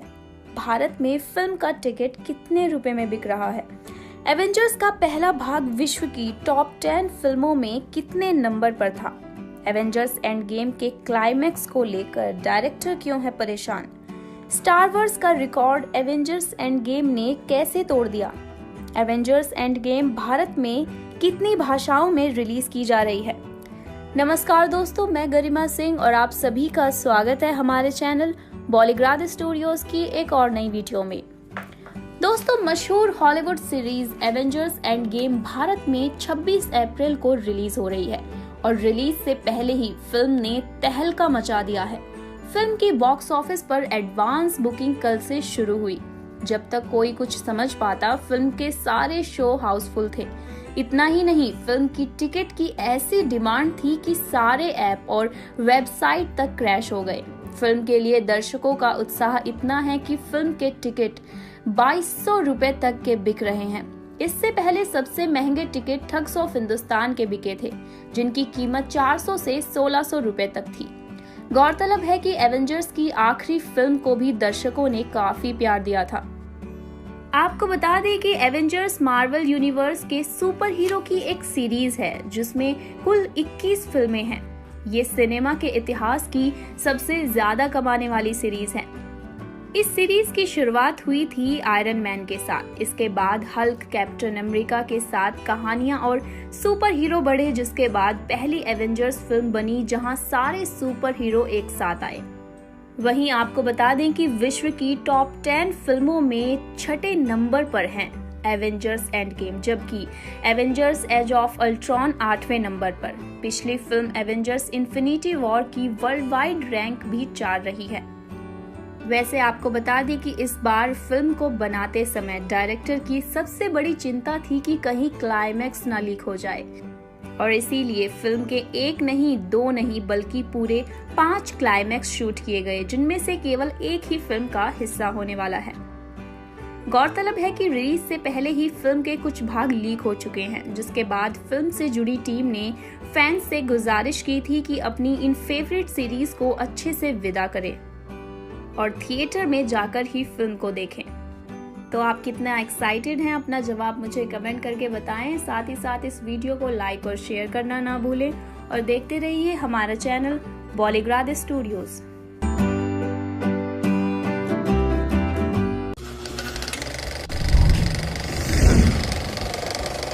हेलो दोस्तों, मेरा नाम है अंकित और आप सभी का स्वागत है बॉलीग्राड स्टूडियोज के नए वीडियो में। तो दोस्तों, जैसा कि हमने कल एवेंजर 4 की स्टोरी के बारे में बात की थी, वो भी आधी अधूरी, तो आज हम उस स्टोरी को कंप्लीट करेंगे। जिन्होंने वो वीडियो नहीं देखा प्लीज जाके देखें, क्योंकि उसके बिना ये स्टोरी समझ में नहीं आएगी। बिल्कुल, तो शुरू करते हैं कल की स्टोरी जहां हमने खत्म की थी। कल हमने खत्म किया था कि वो चारों, यानी कि captain Marvel, captain America, Ronin और ब्लैक विडो शील्ड के हेडक्वार्टर में पहुंचते हैं। तो आगे की स्टोरी यह है कि जैसे ही वो चारों वहां पहुंचते हैं, वहां पहले से ही Tony Stark, Hank, Janet, Ant Man और वोंग मौजूद होते हैं। उसके बाद क्या है, वहां से वोंग निकल लेते हैं सेंटम की तरफ। टोनी और हैंक मिलकर एक डिवाइस तैयार करते हैं। लोगों को लगता है कि ये टाइम मशीन है, पर एक्चुअली वो टाइम मशीन नहीं होता। वो एक ऐसी डिवाइस होती है जो हमारी इन्फिनिटी स्टोन को महफूज रख सके। अगर आपको एक फिल्म याद होगी, guardian of the galaxy volume 1, तो उसमें ओब दिया जाता है सबको, ताकि पावर स्टोन मिलने पे उसे महफूज सभी कंटेन कर सके। और ऐसे ही डिवाइस एक सभी सुपर हीरो को दिया जाता है, ताकि इन्फिनिटी स्टोन सही और सुरक्षित रख सके। इधर हल्क आकर एक न्यूज देते हैं टोनी को कि टोनी, हमारे विलन का पता चल चुका है, मतलब कि विलन थैनोस का। बिल्कुल पता चल चुका है कि वो अभी इस समय कहां है। और वो पता किसने किया है आपको पता है? वही टोनी की टीम, जो बार बार अंतरिक्ष यान में जाती थी टोनी का पता करने के लिए। आई मीन टोनी का नहीं, थैनोस का पता करने के लिए। जी हां, बिल्कुल। आगे ये होता है कि सभी लोग उससे भिड़ने के लिए तैयार होते हैं। इधर टोनी कैप्टन अमेरिका को उनका पुराना वाला ट्रेडिशनल सूट देते हैं और साथ ही एक नई शील्ड भी, और कहते हैं कि शायद तुम्हें अपने पहले वाले रूप में आ जाना चाहिए, क्योंकि अब तुम्हारी हमें बहुत जरूरत है। इसके बाद सभी रेडी होते हैं थैनोस से भिड़ने के लिए। Captain Marvel, captain America, Tony Stark, Thor, Nebula और हमारे ब्लैक विडो, साथ भी रॉनिन भी। ये सभी चले जाते हैं जहां थैनोस होता है और बाकी के सुपर हीरो अर्थ पर ही रह जाते हैं। ऐसे ही सभी सुपर हीरोज उस प्लेनेट पर पहुंचते हैं जहां थैनोस है। सभी पहुंचने के बाद उस पर आक्रमण करते हैं।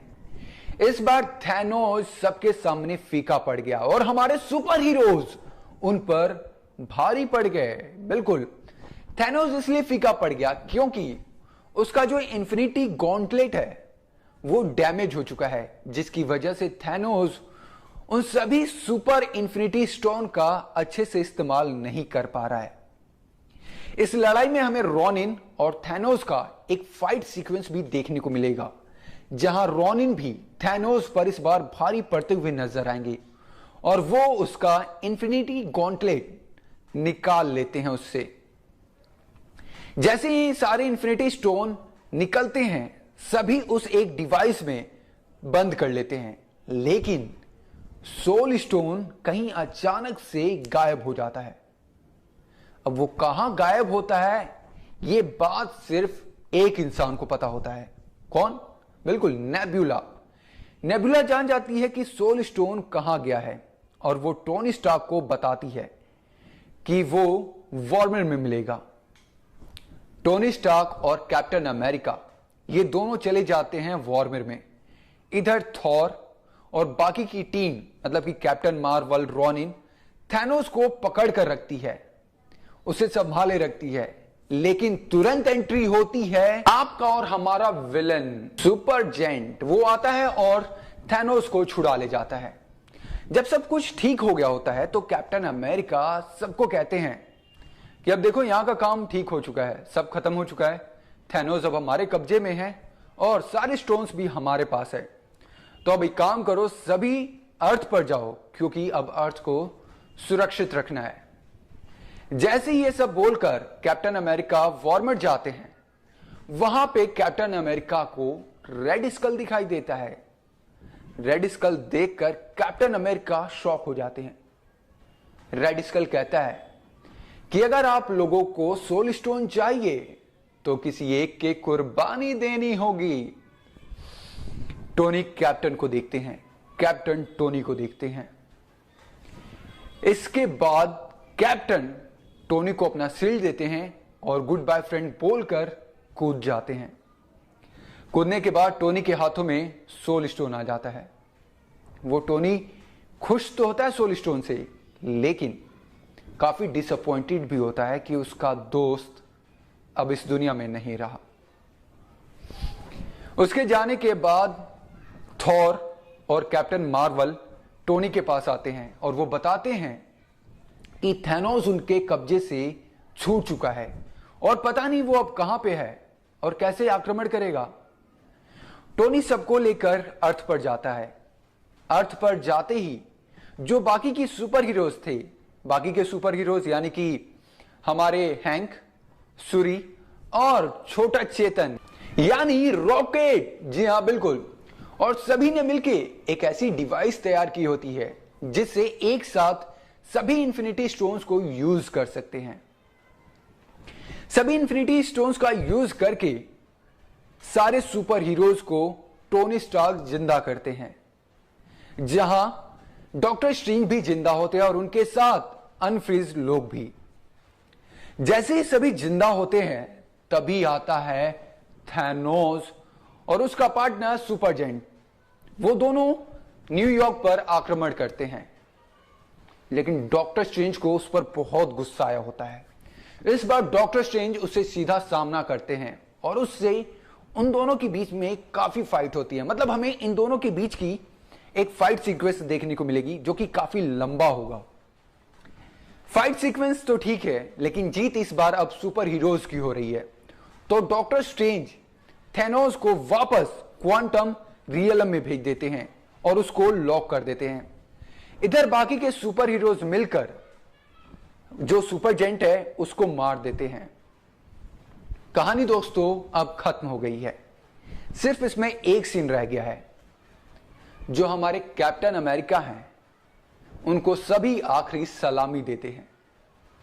उनको आखिरी सलामी देने के लिए बहुत से लोग आए होते हैं, बहुत से। वो सीन काफी इमोशनल सीन रहेगा सभी के लिए।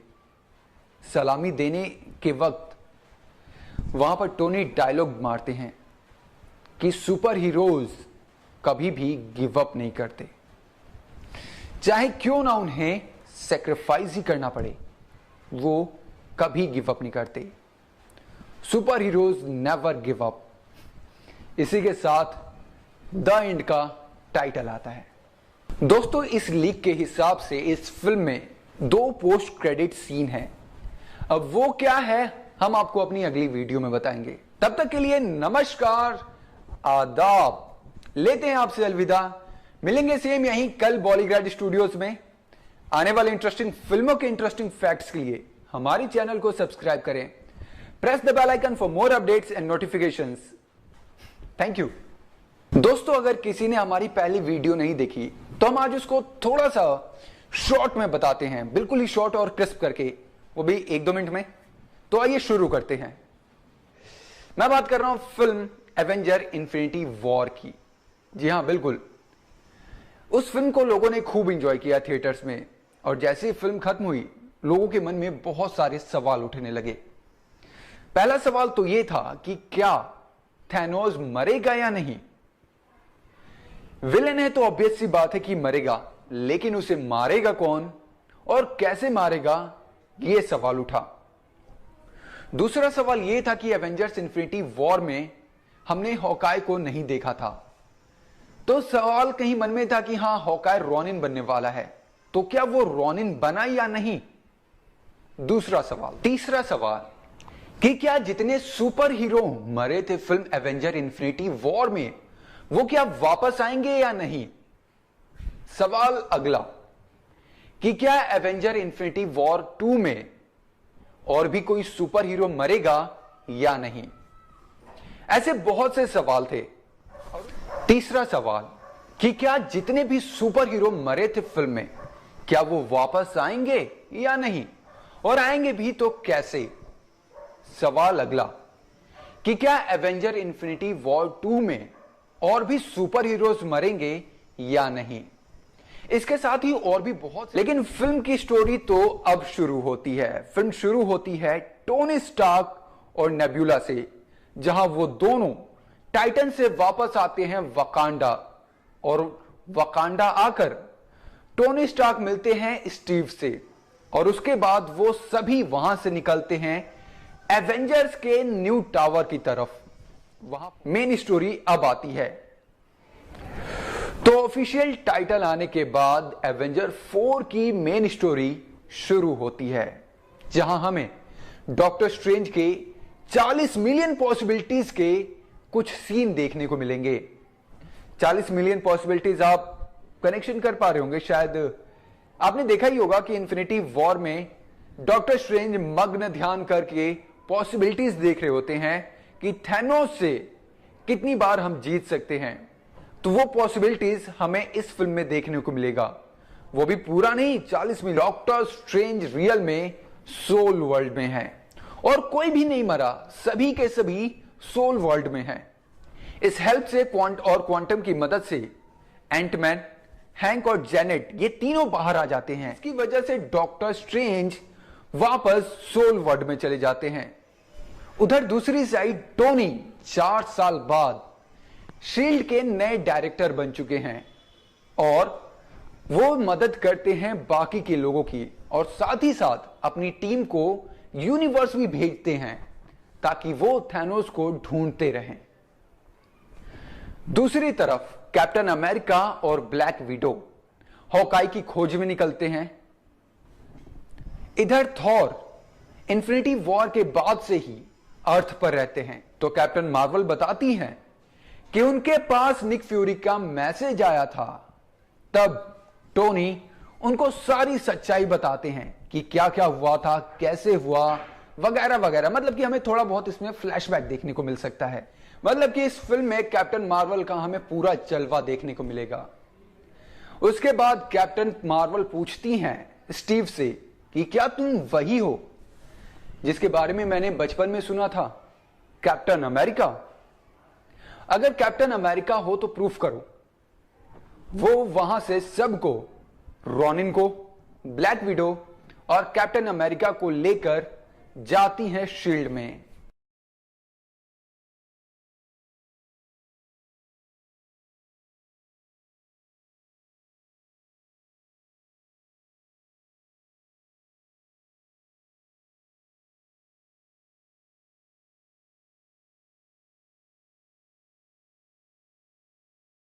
दोस्तों, बॉलीवुड के साथ साथ हॉलीवुड के फिल्मों का क्रेज भी हमारे बॉलीवुड में अब बहुत देखने को मिलता है और एवेंजर्स की सीरीज के डाई हार्ड फैन तो हर घर में मिलते हैं। उन फैंस में से एक मैं भी हूँ। तो आप सभी जानते हैं कि पूरे वर्ल्ड में 26 अप्रैल को और इंडिया में 3 मई को रिलीज हो रही है सभी एवेंजर्स का तोड़ यानी कि एंड गेम। तो मार्वल्स में अब तक का सबसे ज्यादा जो कैरेक्टर हाइप हो रहा है वो है कैरेक्टर थैनोस का। एमसीयू में अभी तक टोटल जितनी भी मूवीज आई हैं वो लीड करती हैं थैनोस की तरफ। तो ऐसे में सबसे बड़ा सवाल खड़ा होता है कि क्या थैनोस को मार पाएंगे एवेंजर्स? थैनोस मरेगा या नहीं, और मरेगा तो कौन मारेगा? कि क्या ये होगा कि सारे एवेंजर्स मर जाएंगे थॉर को छोड़ के? हेलो दोस्तों, मेरा नाम है अंकित और आप सभी का स्वागत है बॉलीग्राड स्टूडियोज के नए वीडियो में। दोस्तों, आपके मन में फिल्म से रिलेटेड अगर कोई भी सवाल है तो आप हमसे पूछ सकते हैं। आपको 1 घंटे के भीतर ही रिप्लाई मिलेगा आपके ही कमेंट बॉक्स में। एमसीयू के जो एनिमेटेड सीरीज में देखने को मिला उस पर बात करते हैं। वैसे तो उस फिल्म में कुछ भी हो सकता है जो आने वाली है, लेकिन जानते हैं कि एवेंजर्स और थैनोस के बीच क्या हुआ था एनिमेटेड सीरीज में। तो जैसे कि इन्फिनिटी वॉर में देखा था कि थैनोस सभी को हराकर सारे इन्फिनिटी गॉन्गलेट अपने हाथ में ले लेता है और आधी दुनिया को तबाह कर देता है। आगे एनिमेटेड सीरीज में देखने को मिलता है जितने भी एवेंजर्स है धरती पे रह जाते हैं वो सारे थैनोस पर सरप्राइज अटैक करते हैं, बट थैनोस फिर से वहां बच जाता है और इन्फिनिटी स्टोन्स के थ्रू अर्थ को डिस्ट्रॉय करने लगता है। धरती को बचाने के लिए सारे एवेंजर्स एक साथ थैनोस पे हमला करते हैं, लेकिन उसका बाल भी बाका नहीं कर पाते। फिर ब्लैक विडो बोलती हैं कि थैनोस को रोकना उनकी जिम्मेदारी है क्योंकि स्टोन्स थैनोस के पास उनकी वजह से है, और फिर वो इनविजिबल होके थैनोस पे अटैक करती हैं और नाकामयाब रहती हैं। ब्लैक विडो और हल्क की कहानी तो सबको मालूम है। हल्क गुस्से में आ जाते हैं और मुक्कों की बरसात कर देते हैं थैनोस पर उसका कोई असर नहीं होता और फिर से वो धरती पे आक्रमण करना शुरू कर देता है। तभी आयरन मैन के पास एक आइडिया आता है और कहते हैं कि अगर थैनोस अपने स्टोन्स को अलग अलग यूज करे तो वो उसे संभाल लेंगे और एंड में उसे मार देंगे। तो सभी एक के बाद एवेंजर्स उन पे अटैक करते हैं, जिनमें captain America, Hawkeye, Falcon, iron man, Hulk और थॉर शामिल होते हैं और उन पे लगातार अटैक करते हैं। थैनोस को काफी गुस्सा आता है और फिर थैनोस एक एक करके सारे स्टोन्स का यूज करता है। पहले टाइम स्टोन्स का यूज करता है जिसकी वजह से सारे एवेंजर्स मर जाते हैं। उसके बाद थॉर आता है और हमला कर देता है क्योंकि आप सभी जानते हैं कि वो एसगार्डियन से है, इसलिए टाइम के साथ और पावरफुल हो जाता है और थैनोस के टाइम स्टोन पे अपने हथौड़े से हमला करता है। टाइम स्टोन टूट जाता है जिससे थैनोस को भी फर्क पड़ता है, वो बूढ़ा होने लगता है। उसके बाद तुरंत थैनोस टाइम स्टोन को रिवर्स कर देता है जिससे सारे एवेंजर्स फिर से एक बार जिंदा हो जाते हैं।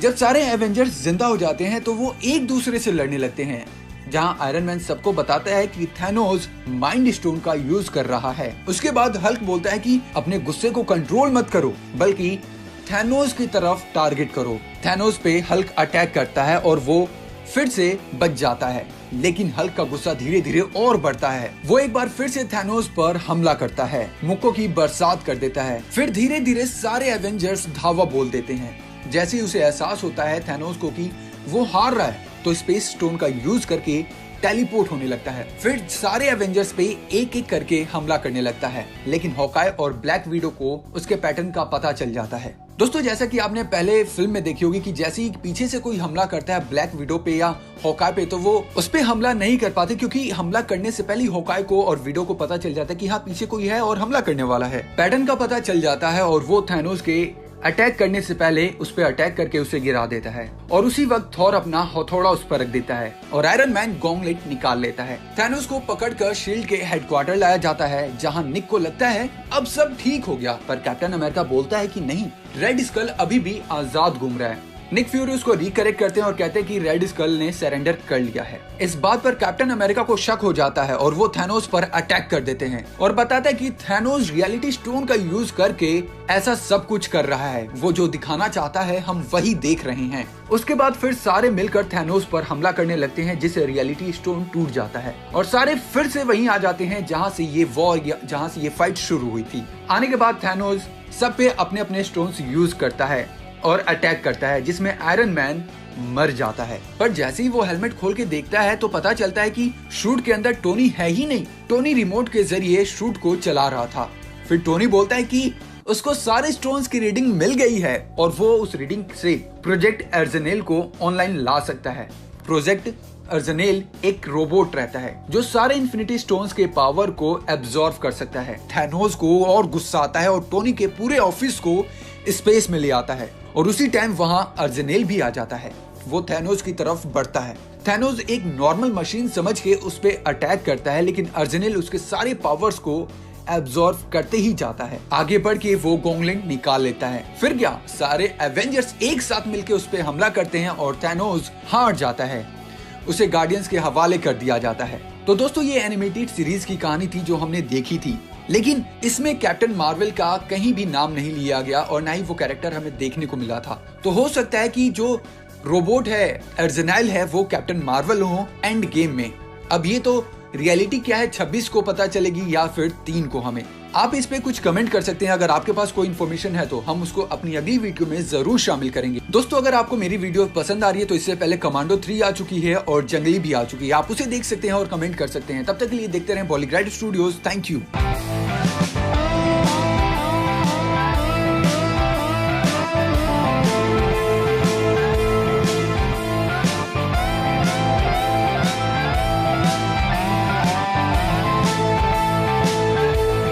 दोस्तों बॉलीवुड के साथ साथ हॉलीवुड के फिल्मों का क्रेज भी हमारे बॉलीवुड में अब बहुत देखने को मिलता है और एवेंजर्स की सीरीज के डाई हार्ड फैन तो हर घर में मिलते हैं। उन फैंस में से एक मैं भी हूँ।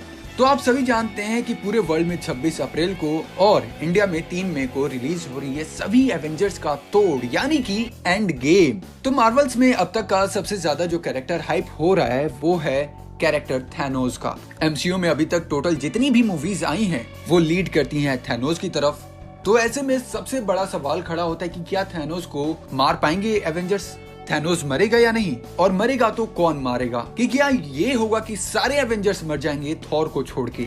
हेलो दोस्तों, मेरा नाम है अंकित और आप सभी का स्वागत है बॉलीग्राड स्टूडियोज के नए वीडियो में। दोस्तों आपके मन में फिल्म से रिलेटेड अगर कोई भी सवाल है तो आप हमसे पूछ सकते हैं। आपको 1 घंटे के भीतर ही रिप्लाई मिलेगा आपके ही कमेंट बॉक्स में। एमसीयू के जो एनिमेटेड सीरीज में देखने को मिला उस पर बात करते हैं। वैसे तो उस फिल्म में कुछ भी हो सकता है जो आने वाली है, लेकिन जानते हैं कि एवेंजर्स और थैनोस के बीच क्या हुआ था एनिमेटेड सीरीज में। तो जैसे कि इन्फिनिटी वॉर में देखा था कि थैनोस सभी को हराकर सारे इन्फिनिटी गॉन्गलेट अपने हाथ में ले लेता है और आधी दुनिया को तबाह कर देता है। आगे एनिमेटेड सीरीज में देखने को मिलता है जितने भी एवेंजर्स है धरती पे रह जाते हैं वो सारे थैनोस पर सरप्राइज अटैक करते हैं, बट थैनोस फिर से वहां बच जाता है और इन्फिनिटी स्टोन्स के थ्रू अर्थ को डिस्ट्रॉय करने लगता है। धरती को बचाने के लिए सारे एवेंजर्स एक साथ थैनोस पे हमला करते हैं, लेकिन उसका बाल भी बाका नहीं कर पाते। फिर ब्लैक विडो बोलती हैं कि थैनोस को रोकना उनकी जिम्मेदारी है क्योंकि स्टोन्स थैनोस के पास उनकी वजह से है, और फिर वो इनविजिबल होके थैनोस पे अटैक करती हैं और नाकामयाब रहती हैं। ब्लैक विडो और हल्क की कहानी तो सबको मालूम है। हल्क गुस्से में आ जाती हैं और मुक्कों की बरसात कर देते हैं थैनोस पर उसका कोई असर नहीं होता और फिर से वो धरती पे आक्रमण करना शुरू कर देता है। तभी आयरन मैन के पास एक आइडिया आता है और कहते हैं कि अगर थैनोस अपने स्टोन्स को अलग अलग यूज करे तो वो उसे संभाल लेंगे और एंड में उसे मार देंगे। तो सभी एक के बाद एवेंजर्स उन पे अटैक करते हैं, जिनमें captain America, Hawkeye, Falcon, iron man, Hulk और थॉर शामिल होते हैं और उन पे लगातार अटैक करते हैं। थैनोस को काफी गुस्सा आता है और फिर थैनोस एक एक करके सारे स्टोन्स का यूज करता है। पहले टाइम स्टोन्स का यूज करता है जिसकी वजह से सारे एवेंजर्स मर जाते हैं। उसके बाद थॉर आता है और हमला कर देता है क्योंकि आप सभी जानते हैं कि वो एसगार्डियन से है, इसलिए टाइम के साथ और पावरफुल हो जाता है और थैनोस के टाइम स्टोन पे अपने हथौड़े से हमला करता है। टाइम स्टोन टूट जाता है जिससे थैनोस को भी फर्क पड़ता है, वो बूढ़ा होने लगता है। उसके बाद तुरंत थैनोस टाइम स्टोन को रिवर्स कर देता है जिससे सारे एवेंजर्स फिर से एक बार जिंदा हो जाते हैं। जब सारे एवेंजर्स जिंदा हो जाते हैं तो वो एक दूसरे से लड़ने लगते हैं, जहां आयरन मैन सबको बताता है कि थैनोस माइंड स्टोन का यूज कर रहा है। उसके बाद हल्क बोलता है कि अपने गुस्से को कंट्रोल मत करो, बल्कि थैनोस की तरफ टारगेट करो। थैनोस पे हल्क अटैक करता है और वो फिर से बच जाता है, लेकिन हल्क का गुस्सा धीरे धीरे और बढ़ता है। वो एक बार फिर से थैनोस पर हमला करता है, मुक्कों की बरसात कर देता है। फिर धीरे धीरे सारे एवेंजर्स धावा बोल देते हैं। जैसे ही उसे एहसास होता है थैनोस को कि वो हार रहा है, तो स्पेस स्टोन का यूज करके टेलीपोर्ट होने लगता है। फिर सारे एवेंजर्स पे एक एक करके हमला करने लगता है, लेकिन हॉकाई और ब्लैक विडो को उसके पैटर्न का पता चल जाता है। दोस्तों, जैसा कि आपने पहले फिल्म में देखी होगी कि जैसे ही पीछे से कोई हमला करता है ब्लैक विडो पे या हॉकाई पे, तो वो उस पे हमला नहीं कर पाते, क्योंकि हमला करने से पहले हॉकाई को और विडो को पता चल जाता है कि हाँ, पीछे कोई है और हमला करने वाला है। पैटर्न का पता चल जाता है और वो थैनोस के अटैक करने से पहले उस पर अटैक करके उसे गिरा देता है, और उसी वक्त थॉर अपना हथौड़ा उस पर रख देता है और आयरन मैन गॉन्गलेट निकाल लेता है। थैनोस को पकड़कर शील्ड के हेडक्वार्टर लाया जाता है, जहां निक को लगता है अब सब ठीक हो गया, पर कैप्टन अमेरिका बोलता है कि नहीं, रेड स्कल अभी भी आजाद घूम रहा है। निक फ्यूरी उसको रिकरेक्ट करते हैं और कहते हैं कि रेड स्कल ने सरेंडर कर लिया है। इस बात पर कैप्टन अमेरिका को शक हो जाता है और वो थैनोस पर अटैक कर देते हैं और बताता है कि थैनोस रियलिटी स्टोन का यूज करके ऐसा सब कुछ कर रहा है, वो जो दिखाना चाहता है हम वही देख रहे हैं। उसके बाद फिर सारे मिलकर थैनोस पर हमला करने लगते हैं, जिससे रियलिटी स्टोन टूट जाता है और सारे फिर से वहीं आ जाते हैं जहां से ये वॉर या जहां से ये फाइट शुरू हुई थी। आने के बाद थैनोस सब पे अपने अपने स्टोन्स यूज करता है और अटैक करता है, जिसमें आयरन मैन मर जाता है। पर जैसे ही वो हेलमेट खोल के देखता है तो पता चलता है कि शूट के अंदर टोनी है ही नहीं। टोनी रिमोट के जरिए शूट को चला रहा था। फिर टोनी बोलता है कि उसको सारे स्टोन्स की रीडिंग मिल गई है और वो उस रीडिंग से प्रोजेक्ट अर्जनेल को ऑनलाइन ला सकता है। प्रोजेक्ट अर्जनेल एक रोबोट रहता है जो सारे इन्फिनिटी स्टोन्स के पावर को एब्जॉर्व कर सकता है। थैनोस को और गुस्सा आता है और टोनी के पूरे ऑफिस को स्पेस में ले आता है और उसी टाइम वहां अर्जनेल भी आ जाता है। वो थैनोस की तरफ बढ़ता है। थैनोस एक नॉर्मल मशीन समझ के उस पे अटैक करता है, लेकिन अर्जनेल उसके सारे पावर्स को एब्जॉर्व करते ही जाता है। आगे बढ़ के वो गॉन्गलेट निकाल लेता है। फिर क्या, सारे एवेंजर्स एक साथ मिलकर उस पे हमला करते हैं और थैनोस हार जाता है। उसे गार्डियंस के हवाले कर दिया जाता है। तो दोस्तों, ये एनिमेटेड सीरीज की कहानी थी जो हमने देखी थी, लेकिन इसमें कैप्टन मार्वल का कहीं भी नाम नहीं लिया गया और ना ही वो कैरेक्टर हमें देखने को मिला था। तो हो सकता है कि जो रोबोट है, अर्जनेल है, वो कैप्टन मार्वल हो एंड गेम में। अब ये तो रियलिटी क्या है 26 को पता चलेगी या फिर 3 को। हमें आप इस पे कुछ कमेंट कर सकते हैं। अगर आपके पास कोई इन्फॉर्मेशन है तो हम उसको अपनी अगली वीडियो में जरूर शामिल करेंगे। दोस्तों, अगर आपको मेरी वीडियो पसंद आ रही है तो इससे पहले कमांडो 3 आ चुकी है और जंगली भी आ चुकी है, आप उसे देख सकते हैं और कमेंट कर सकते हैं। तब तक के लिए देखते रहें बॉलीग्राड स्टूडियोज। Thank you.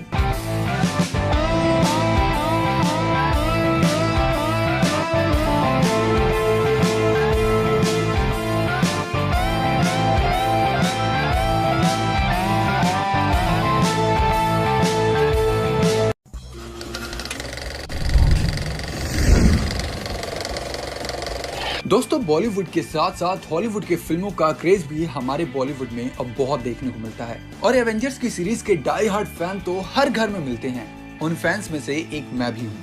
तो आप सभी जानते हैं कि पूरे वर्ल्ड में 26 अप्रैल को और इंडिया में 3 मई को रिलीज हो रही है सभी एवेंजर्स का तोड़, यानी कि एंड गेम। तो मार्वल्स में अब तक का सबसे ज्यादा जो कैरेक्टर हाइप हो रहा है वो है कैरेक्टर थैनोस का। एमसीयू में अभी तक टोटल जितनी भी मूवीज आई हैं वो लीड करती हैं थैनोस की तरफ।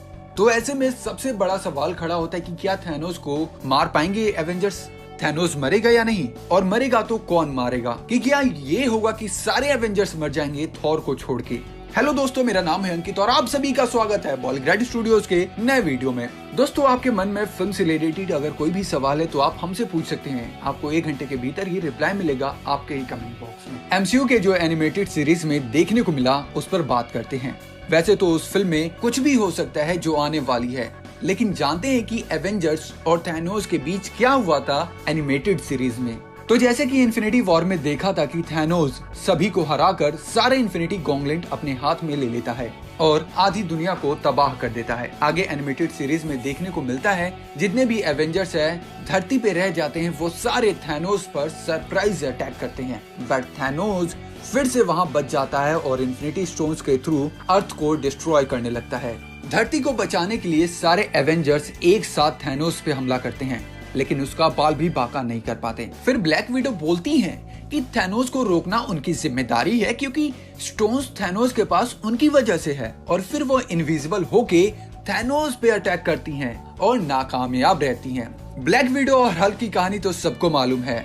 हल्क गुस्से में आ जाती हैं और मुक्कों की बरसात कर देते हैं थैनोस पर उसका कोई असर नहीं होता और फिर से वो धरती पे आक्रमण करना शुरू कर देता है। तभी आयरन मैन के पास एक आइडिया आता है और कहते हैं कि अगर थैनोस अपने स्टोन्स को अलग अलग यूज करे तो वो उसे संभाल लेंगे और एंड में उसे मार देंगे। तो सभी एक के बाद एवेंजर्स उन पे अटैक करते हैं, जिनमें captain America, Hawkeye, Falcon, iron man, Hulk और थॉर शामिल होते हैं और उन पे लगातार अटैक करते हैं। थैनोस को काफी गुस्सा आता है और फिर थैनोस एक एक करके सारे स्टोन्स का यूज करता है। पहले टाइम स्टोन्स का यूज करता है, जिसकी वजह से सारे एवेंजर्स मर जाते हैं। उसके बाद थॉर आता है और हमला कर देता है, क्योंकि आप सभी जानते हैं कि वो एसगार्डियन से है, इसलिए टाइम के साथ और पावरफुल हो जाता है और थैनोस के टाइम स्टोन पे अपने हथौड़े से हमला करता है। टाइम स्टोन टूट जाता है, जिससे थैनोस को भी फर्क पड़ता है। वो काफी गुस्सा आता है और फिर थैनोस एक एक करके सारे स्टोन्स का यूज करता है। पहले टाइम स्टोन्स का यूज करता है, जिसकी वजह से सारे एवेंजर्स मर जाते हैं। उसके बाद थॉर आता है और हमला कर देता है, क्योंकि आप सभी जानते हैं कि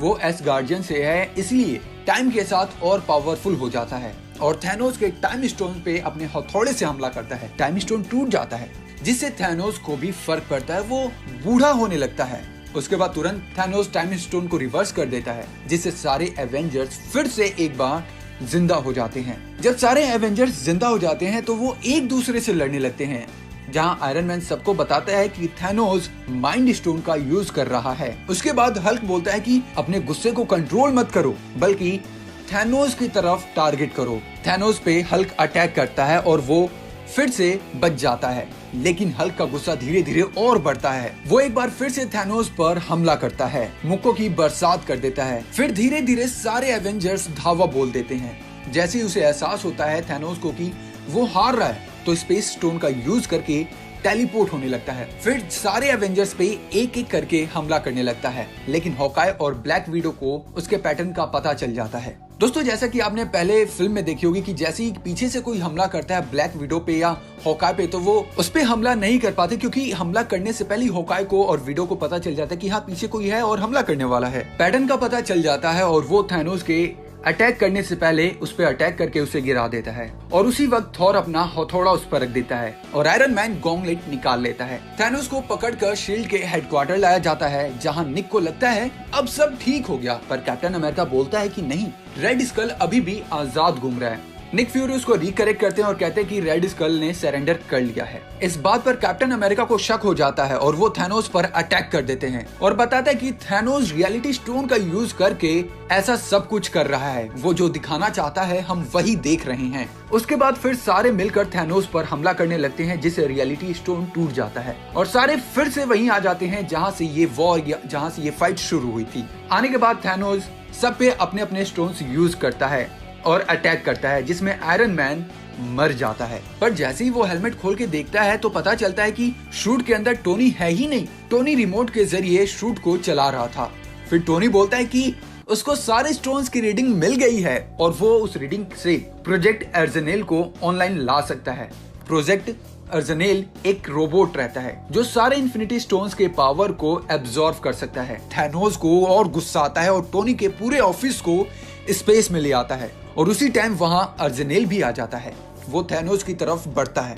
थैनोस एक नॉर्मल मशीन समझ के उस पे अटैक करता है, लेकिन अर्जेनेल उसके सारे पावर्स को एब्जॉर्ब करते ही जाता है। आगे बढ़ के वो गॉन्गलिंग निकाल लेता है। फिर क्या, सारे एवेंजर्स एक साथ मिलकर उस पे हमला करते हैं और थैनोस हार जाता है। उसे गार्डियंस के हवाले कर दिया जाता है। तो दोस्तों, ये एनिमेटेड सीरीज की कहानी थी जो हमने देखी थी, लेकिन इसमें कैप्टन मार्वल का कहीं भी नाम नहीं लिया गया और ना ही वो कैरेक्टर हमें देखने को मिला था। तो हो सकता है कि जो रोबोट है, अर्जेनाइल है, वो कैप्टन मार्वल हो एंड गेम में।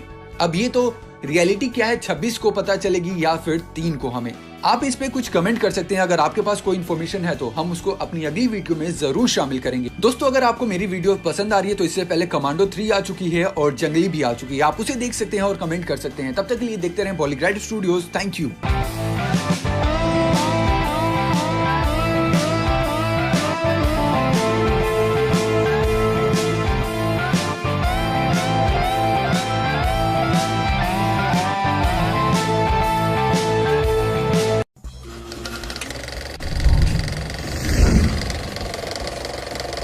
दोस्तों, बॉलीवुड के साथ साथ हॉलीवुड के फिल्मों का क्रेज भी हमारे बॉलीवुड में अब बहुत देखने को मिलता है और एवेंजर्स की सीरीज के डाई हार्ड फैन तो हर घर में मिलते हैं। उन फैंस में से एक मैं भी हूँ। तो आप सभी जानते हैं कि पूरे वर्ल्ड में 26 अप्रैल को और इंडिया में 3 मई को रिलीज हो रही है सभी एवेंजर्स का तोड़ यानी कि एंड गेम। तो मार्वल्स में अब तक का सबसे ज्यादा जो कैरेक्टर हाइप हो रहा है वो है कैरेक्टर थैनोस का। एमसीयू में अभी तक टोटल जितनी भी मूवीज आई हैं वो लीड करती हैं थैनोस की तरफ। तो ऐसे में सबसे बड़ा सवाल खड़ा होता है कि क्या थैनोस को मार पाएंगे एवेंजर्स? थैनोस मरेगा या नहीं, और मरेगा तो कौन मारेगा? कि क्या ये होगा कि सारे एवेंजर्स मर जाएंगे थॉर को छोड़ के? हेलो दोस्तों, मेरा नाम है अंकित और आप सभी का स्वागत है बॉलीग्राड स्टूडियोज के नए वीडियो में। दोस्तों, आपके मन में फिल्म से रिलेटेड अगर कोई भी सवाल है तो आप हमसे पूछ सकते हैं। आपको 1 घंटे के भीतर ही रिप्लाई मिलेगा आपके ही कमेंट बॉक्स में। एमसीयू के जो एनिमेटेड सीरीज में देखने को मिला उस पर बात करते हैं। वैसे तो उस फिल्म में कुछ भी हो सकता है जो आने वाली है, लेकिन जानते हैं कि एवेंजर्स और थैनोस के बीच क्या हुआ था एनिमेटेड सीरीज में। तो जैसे कि इन्फिनिटी वॉर में देखा था कि थैनोस सभी को हराकर सारे इन्फिनिटी गॉन्गलेट अपने हाथ में ले लेता है और आधी दुनिया को तबाह कर देता है। आगे एनिमेटेड सीरीज में देखने को मिलता है जितने भी एवेंजर्स है धरती पे रह जाते हैं वो सारे थैनोस पर सरप्राइज अटैक करते हैं, बट थैनोस फिर से वहां बच जाता है और इन्फिनिटी स्टोन्स के थ्रू अर्थ को डिस्ट्रॉय करने लगता है। धरती को बचाने के लिए सारे एवेंजर्स एक साथ थैनोस पे हमला करते हैं, लेकिन उसका बाल भी बाका नहीं कर पाते। फिर ब्लैक विडो बोलती हैं कि थैनोस को रोकना उनकी जिम्मेदारी है क्योंकि स्टोन्स थैनोस के पास उनकी वजह से है, और फिर वो इनविजिबल होके थैनोस पे अटैक करती हैं और नाकामयाब रहती हैं। ब्लैक विडो और हल्क की कहानी तो सबको मालूम है। हल्क गुस्से में आ जाती हैं और मुक्कों की बरसात कर देते हैं थैनोस पर उसका कोई असर नहीं होता और फिर से वो धरती पे आक्रमण करना शुरू कर देता है। तभी आयरन मैन के पास एक आइडिया आता है और कहते हैं कि अगर थैनोस अपने स्टोन्स को अलग अलग यूज करे तो वो उसे संभाल लेंगे और एंड में उसे मार देंगे। तो सभी एक के बाद एवेंजर्स उन पे अटैक करते हैं, जिनमें captain America, Hawkeye, Falcon, iron man, Hulk और थॉर शामिल होते हैं और उन पे लगातार अटैक करते हैं। थैनोस को काफी गुस्सा आता है और फिर थैनोस एक एक करके सारे स्टोन्स का यूज करता है। पहले टाइम स्टोन्स का यूज करता है जिसकी वजह से सारे एवेंजर्स मर जाते हैं। उसके बाद थॉर आता है और हमला कर देता है, क्योंकि आप सभी जानते हैं कि वो एसगार्डियन से है, इसलिए टाइम के साथ और पावरफुल हो जाता है और थैनोस के टाइम स्टोन पे अपने हथौड़े से हमला करता है। टाइम स्टोन टूट जाता है जिससे थैनोस को भी फर्क पड़ता है, वो बूढ़ा होने लगता है। उसके बाद तुरंत थैनोस टाइम स्टोन को रिवर्स कर देता है जिससे सारे एवेंजर्स फिर से एक बार जिंदा हो जाते हैं। जब सारे एवेंजर्स जिंदा हो जाते हैं तो वो एक दूसरे से लड़ने लगते हैं, जहां आयरन मैन सबको बताता है कि थैनोस माइंड स्टोन का यूज कर रहा है। उसके बाद हल्क बोलता है कि अपने गुस्से को कंट्रोल मत करो बल्कि थैनोस की तरफ टारगेट करो। थैनोस पे हल्क अटैक करता है और वो फिर से बच जाता है, लेकिन हल्क का गुस्सा धीरे धीरे और बढ़ता है। वो एक बार फिर से थैनोस पर हमला करता है, मुक्कों की बरसात कर देता है। फिर धीरे धीरे सारे एवेंजर्स धावा बोल देते हैं। जैसे ही उसे एहसास होता है थैनोस को कि वो हार रहा है तो स्पेस स्टोन का यूज करके टेलीपोर्ट होने लगता है। फिर सारे एवेंजर्स पे एक एक करके हमला करने लगता है, लेकिन हॉकाई और ब्लैक विडो को उसके पैटर्न का पता चल जाता है। दोस्तों, जैसा कि आपने पहले फिल्म में देखी होगी कि जैसे ही पीछे से कोई हमला करता है ब्लैक विडो पे या हॉकाई पे तो वो उस पे हमला नहीं कर पाते, क्योंकि हमला करने से पहले हॉकाई को और विडो को पता चल जाता है कि हाँ पीछे कोई है और हमला करने वाला है। पैटर्न का पता चल जाता है और वो थैनोस के अटैक करने से पहले उस पर अटैक करके उसे गिरा देता है और उसी वक्त थॉर अपना हथौड़ा उस पर रख देता है और आयरन मैन गॉन्गलेट निकाल लेता है। थैनोस को पकड़कर शील्ड के हेडक्वार्टर लाया जाता है, जहां निक को लगता है अब सब ठीक हो गया, पर कैप्टन अमेरिका बोलता है कि नहीं, रेड स्कल अभी भी आजाद घूम रहा है। निक फ्यूरी उसको रिकरेक्ट करते हैं और कहते हैं कि रेड स्कल ने सरेंडर कर लिया है। इस बात पर कैप्टन अमेरिका को शक हो जाता है और वो थैनोस पर अटैक कर देते हैं और बताता है कि थैनोस रियलिटी स्टोन का यूज करके ऐसा सब कुछ कर रहा है, वो जो दिखाना चाहता है हम वही देख रहे हैं। उसके बाद फिर सारे मिलकर थैनोस पर हमला करने लगते हैं, जिससे रियलिटी स्टोन टूट जाता है और सारे फिर से वहीं आ जाते हैं जहां से ये वॉर या जहां से ये फाइट शुरू हुई थी। आने के बाद थैनोस सब पे अपने अपने स्टोन्स यूज करता है और अटैक करता है, जिसमें आयरन मैन मर जाता है। पर जैसे ही वो हेलमेट खोल के देखता है तो पता चलता है कि शूट के अंदर टोनी है ही नहीं। टोनी रिमोट के जरिए शूट को चला रहा था। फिर टोनी बोलता है कि उसको सारे स्टोन्स की रीडिंग मिल गई है और वो उस रीडिंग से प्रोजेक्ट अर्जेनेल को ऑनलाइन ला सकता है। प्रोजेक्ट अर्जेनेल एक रोबोट रहता है जो सारे इन्फिनिटी स्टोन्स के पावर को एब्जॉर्ब कर सकता है। थैनोस को और गुस्सा आता है और टोनी के पूरे ऑफिस को स्पेस में ले आता है और उसी टाइम वहां अर्जेनेल भी आ जाता है। वो थैनोस की तरफ बढ़ता है। थैनोस एक नॉर्मल मशीन समझ के उस पे अटैक करता है, लेकिन अर्जेनेल उसके सारे पावर्स को एब्जॉर्ब करते ही जाता है। आगे बढ़ के वो गोंगलिंग निकाल लेता है। फिर क्या, सारे एवेंजर्स एक साथ मिलकर उस पे हमला करते हैं और थैनोस हार जाता है। उसे गार्डियंस के हवाले कर दिया जाता है। तो दोस्तों, ये एनिमेटेड सीरीज की कहानी थी जो हमने देखी थी, लेकिन इसमें कैप्टन मार्वल का कहीं भी नाम नहीं लिया गया और ना ही वो कैरेक्टर हमें देखने को मिला था। तो हो सकता है कि जो रोबोट है, अर्जेनाइल है, वो कैप्टन मार्वल हो एंड गेम में। अब ये तो रियलिटी क्या है 26 को पता चलेगी या फिर 3 को। हमें आप इस पे कुछ कमेंट कर सकते हैं। अगर आपके पास कोई इन्फॉर्मेशन है तो हम उसको अपनी अगली वीडियो में जरूर शामिल करेंगे। दोस्तों, अगर आपको मेरी वीडियो पसंद आ रही है तो इससे पहले कमांडो 3 आ चुकी है और जंगली भी आ चुकी है। आप उसे देख सकते हैं और कमेंट कर सकते हैं। तब तक के लिए देखते रहें बॉलीग्राड स्टूडियोज। Thank you.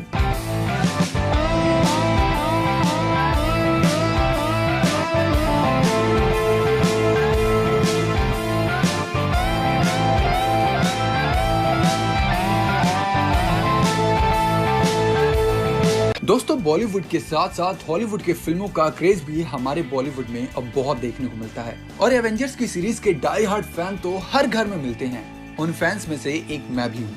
तो आप सभी जानते हैं कि पूरे वर्ल्ड में 26 अप्रैल को और इंडिया में 3 मई को रिलीज हो रही है सभी एवेंजर्स का तोड़ यानी कि एंड गेम। तो मार्वल्स में अब तक का सबसे ज्यादा जो कैरेक्टर हाइप हो रहा है वो है कैरेक्टर थैनोस का। एमसीयू में अभी तक टोटल जितनी भी मूवीज आई हैं वो लीड करती हैं थैनोस की तरफ।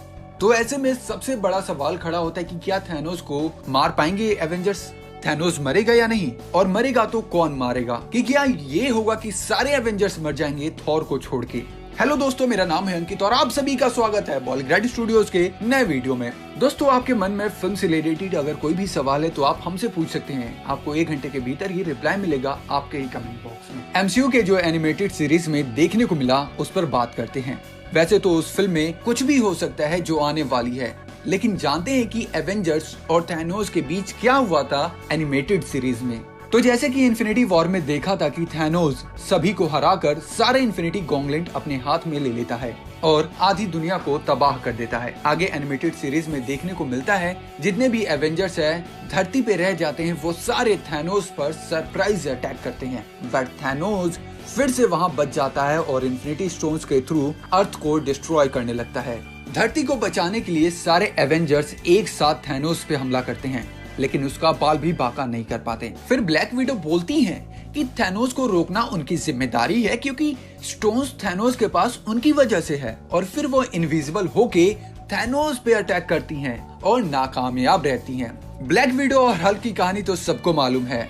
हल्क गुस्से में आ जाते हैं और मुक्कों की बरसात कर देते हैं थैनोस पर उसका कोई असर नहीं होता और फिर से वो धरती पे आक्रमण करना शुरू कर देता है। तभी आयरन मैन के पास एक आइडिया आता है और कहते हैं कि अगर थैनोस अपने स्टोन्स को अलग अलग यूज करे तो वो उसे संभाल लेंगे और एंड में उसे मार देंगे। तो सभी एक के बाद एवेंजर्स उन पे अटैक करते हैं, जिनमें captain America, Hawkeye, Falcon, iron man, Hulk और थॉर शामिल होते हैं और उन पे लगातार अटैक करते हैं। थैनोस को काफी गुस्सा आता है और फिर थैनोस एक एक करके सारे स्टोन्स का यूज करता है। पहले टाइम स्टोन्स का यूज करता है जिसकी वजह से सारे एवेंजर्स मर जाते हैं। उसके बाद थॉर आता है और हमला कर देता है, क्योंकि आप सभी जानते हैं कि वो एसगार्डियन से है, इसलिए टाइम के साथ और पावरफुल हो जाता है और थैनोस के टाइम स्टोन पे अपने हथौड़े से हमला करता है। टाइम स्टोन टूट जाता है जिससे थैनोस को भी फर्क पड़ता है, वो बूढ़ा होने लगता है।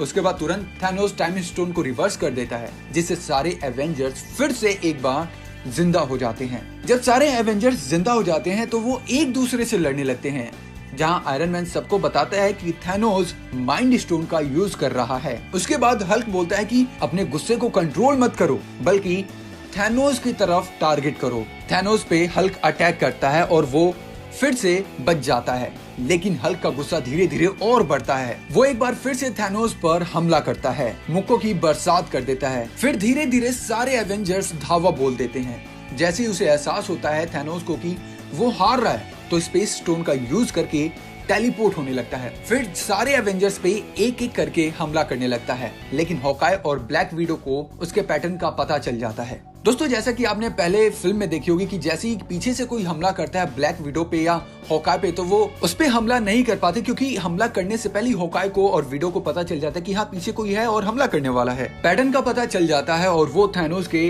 अटैक करने से पहले उस पर अटैक करके उसे गिरा देता है, और उसी वक्त थॉर अपना हथौड़ा उस पर रख देता है और आयरन मैन गॉन्गलेट निकाल लेता है। थैनोस को पकड़कर शील्ड के हेडक्वार्टर लाया जाता है, जहां निक को लगता है अब सब ठीक हो गया, पर कैप्टन अमेरिका बोलता है कि नहीं, रेड स्कल अभी भी आजाद घूम रहा है। निक फ्यूरी उसको रिकरेक्ट करते हैं और कहते हैं कि रेड स्कल ने सरेंडर कर लिया है। इस बात पर कैप्टन अमेरिका को शक हो जाता है और वो थैनोस पर अटैक कर देते हैं और बताता है कि थैनोस रियलिटी स्टोन का यूज करके ऐसा सब कुछ कर रहा है, वो जो दिखाना चाहता है हम वही देख रहे हैं। उसके बाद फिर सारे मिलकर थैनोस पर हमला करने लगते हैं, जिससे रियलिटी स्टोन टूट जाता है और सारे फिर से वहीं आ जाते हैं जहां से ये वॉर या जहां से ये फाइट शुरू हुई थी। आने के बाद थैनोस सब पे अपने अपने स्टोन्स यूज करता है और अटैक करता है, जिसमें आयरन मैन मर जाता है। पर जैसे ही वो हेलमेट खोल के देखता है तो पता चलता है कि शूट के अंदर टोनी है ही नहीं। टोनी रिमोट के जरिए शूट को चला रहा था। फिर टोनी बोलता है कि उसको सारे स्टोन्स की रीडिंग मिल गई है और वो उस रीडिंग से प्रोजेक्ट अर्जनेल को ऑनलाइन ला सकता है। प्रोजेक्ट अर्जनेल एक रोबोट रहता है जो सारे इन्फिनिटी स्टोन्स के पावर को एब्जॉर्व कर सकता है। थैनोस को और गुस्सा आता है और टोनी के पूरे ऑफिस को स्पेस में ले आता है और उसी टाइम वहां अर्जनेल भी आ जाता है। वो थैनोस की तरफ बढ़ता है। थैनोस एक नॉर्मल मशीन समझ के उस पे अटैक करता है, लेकिन अर्जनेल उसके सारे पावर्स को एब्जॉर्व करते ही जाता है। आगे बढ़ के वो गॉन्गलेट निकाल लेता है। फिर क्या, सारे एवेंजर्स एक साथ मिलकर उस पे हमला करते हैं और थैनोस हार जाता है। उसे गार्डियंस के हवाले कर दिया जाता है। तो दोस्तों, ये एनिमेटेड सीरीज की कहानी थी जो हमने देखी थी, लेकिन इसमें कैप्टन मार्वल का कहीं भी नाम नहीं लिया गया और ना ही वो कैरेक्टर हमें देखने को मिला था।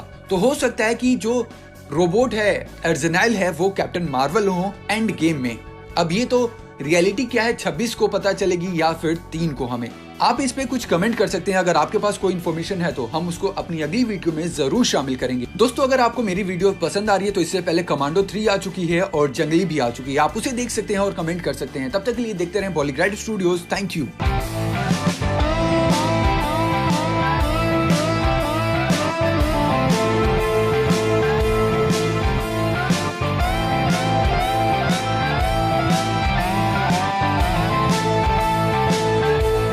दोस्तों, बॉलीवुड के साथ साथ हॉलीवुड के फिल्मों का क्रेज भी हमारे बॉलीवुड में अब बहुत देखने को मिलता है और एवेंजर्स की सीरीज के डाई हार्ड फैन तो हर घर में मिलते हैं। उन फैंस में से एक मैं भी हूँ। तो आप सभी जानते हैं कि पूरे वर्ल्ड में 26 अप्रैल को और इंडिया में 3 मई को रिलीज हो रही है सभी एवेंजर्स का तोड़ यानी कि एंड गेम। तो मार्वल्स में अब तक का सबसे ज्यादा जो कैरेक्टर हाइप हो रहा है वो है कैरेक्टर थैनोस का। एमसीयू में अभी तक टोटल जितनी भी मूवीज आई हैं वो लीड करती हैं थैनोस की तरफ। तो ऐसे में सबसे बड़ा सवाल खड़ा होता है कि क्या थैनोस को मार पाएंगे एवेंजर्स? थैनोस मरेगा या नहीं, और मरेगा तो कौन मारेगा? कि क्या ये होगा कि सारे एवेंजर्स मर जाएंगे थॉर को छोड़ के? हेलो दोस्तों, मेरा नाम है अंकित और आप सभी का स्वागत है बॉलीग्राड स्टूडियोज के नए वीडियो में। दोस्तों, आपके मन में फिल्म से रिलेटेड अगर कोई भी सवाल है तो आप हमसे पूछ सकते हैं। आपको 1 घंटे के भीतर ही रिप्लाई मिलेगा आपके ही कमेंट बॉक्स में। एमसीयू के जो एनिमेटेड सीरीज में देखने को मिला उस पर बात करते हैं। वैसे तो उस फिल्म में कुछ भी हो सकता है जो आने वाली है, लेकिन जानते हैं कि एवेंजर्स और थैनोस के बीच क्या हुआ था एनिमेटेड सीरीज में। तो जैसे कि इन्फिनिटी वॉर में देखा था कि थैनोस सभी को हराकर सारे इन्फिनिटी गॉन्गलेट अपने हाथ में ले लेता है और आधी दुनिया को तबाह कर देता है। आगे एनिमेटेड सीरीज में देखने को मिलता है जितने भी एवेंजर्स है धरती पे रह जाते हैं वो सारे थैनोस पर सरप्राइज अटैक करते हैं, बट थैनोस फिर से वहाँ बच जाता है और इन्फिनिटी स्टोन्स के थ्रू अर्थ को डिस्ट्रॉय करने लगता है। धरती को बचाने के लिए सारे एवेंजर्स एक साथ थैनोस पे हमला करते हैं, लेकिन उसका बाल भी बांका नहीं कर पाते। फिर ब्लैक विडो बोलती हैं कि थैनोस को रोकना उनकी जिम्मेदारी है क्योंकि स्टोन्स थैनोस के पास उनकी वजह से है, और फिर वो इनविजिबल होके थैनोस पे अटैक करती हैं और नाकामयाब रहती हैं। ब्लैक विडो और हल्क की कहानी तो सबको मालूम है। हल्क गुस्से में आ जाती हैं और मुक्कों की बरसात कर देते हैं थैनोस पर उसका कोई असर नहीं होता और फिर से वो धरती पे आक्रमण करना शुरू कर देता है। तभी आयरन मैन के पास एक आइडिया आता है और कहते हैं कि अगर थैनोस अपने स्टोन्स को अलग अलग यूज करे तो वो उसे संभाल लेंगे और एंड में उसे मार देंगे। तो सभी एक के बाद एवेंजर्स उन पे अटैक करते हैं, जिनमें captain America, Hawkeye, Falcon, iron man, Hulk और थॉर शामिल होते हैं और उन पे लगातार अटैक करते हैं। थैनोस को काफी गुस्सा आता है और फिर थैनोस एक एक करके सारे स्टोन्स का यूज करता है। पहले टाइम स्टोन्स का यूज करता है, जिसकी वजह से सारे एवेंजर्स मर जाते हैं। उसके बाद थॉर आता है और हमला कर देता है, क्योंकि आप सभी जानते हैं कि वो एसगार्डियन से है, इसलिए टाइम के साथ और पावरफुल हो जाता है और थैनोस के टाइम स्टोन पे अपने हथौड़े से हमला करता है। टाइम स्टोन टूट जाता है, जिससे थैनोस को भी फर्क पड़ता है, वो बूढ़ा होने लगता है। उसके बाद तुरंत थैनोस टाइम स्टोन को रिवर्स कर देता है, जिससे सारे एवेंजर्स फिर से एक बार जिंदा हो जाते हैं। जब सारे एवेंजर्स जिंदा हो जाते हैं तो वो एक दूसरे से लड़ने लगते हैं, जहां आयरन मैन सबको बताता है कि थैनोस माइंड स्टोन का यूज कर रहा है। उसके बाद हल्क बोलता है कि अपने गुस्से को कंट्रोल मत करो, बल्कि थैनोस की तरफ टारगेट करो। थैनोस पे हल्क अटैक करता है और वो फिर से बच जाता है, लेकिन हल्क का गुस्सा धीरे धीरे और बढ़ता है। वो एक बार फिर से थैनोस पर हमला करता है, मुक्कों की बरसात कर देता है। फिर धीरे धीरे सारे एवेंजर्स धावा बोल देते हैं। जैसे ही उसे एहसास होता है थैनोस को कि वो हार रहा है, तो स्पेस स्टोन का यूज करके टेलीपोर्ट होने लगता है। फिर सारे एवेंजर्स पे एक एक करके हमला करने लगता है, लेकिन हॉकाई और ब्लैक विडो को उसके पैटर्न का पता चल जाता है। दोस्तों, जैसा कि आपने पहले फिल्म में देखी होगी कि जैसे ही पीछे से कोई हमला करता है ब्लैक विडो पे या हॉकाई पे, तो वो उस पे हमला नहीं कर पाते, क्योंकि हमला करने से पहले हॉकाई को और विडो को पता चल जाता है कि हाँ, पीछे कोई है और हमला करने वाला है। पैटर्न का पता चल जाता है और वो थैनोस के अटैक करने से पहले उस पे अटैक करके उसे गिरा देता है और उसी वक्त थॉर अपना हथौड़ा उस पर रख देता है और आयरन मैन गॉन्गलेट निकाल हमला करता है ब्लैक विडो पे या हॉकाई पे, तो वो उस पे हमला नहीं कर पाते, क्योंकि हमला करने से पहले हॉकाई को और विडो को पता चल जाता है कि हाँ, पीछे कोई है और हमला करने वाला है। पैटर्न का पता चल जाता है और वो थैनोस के अटैक करने से पहले उस पे अटैक करके उसे गिरा देता है और उसी वक्त थॉर अपना हथौड़ा उस पर रख देता है और आयरन मैन गॉन्गलेट निकाल लेता है। थैनोस को पकड़कर शील्ड के हेडक्वार्टर लाया जाता है, जहां निक को लगता है अब सब ठीक हो गया, पर कैप्टन अमेरिका बोलता है कि नहीं,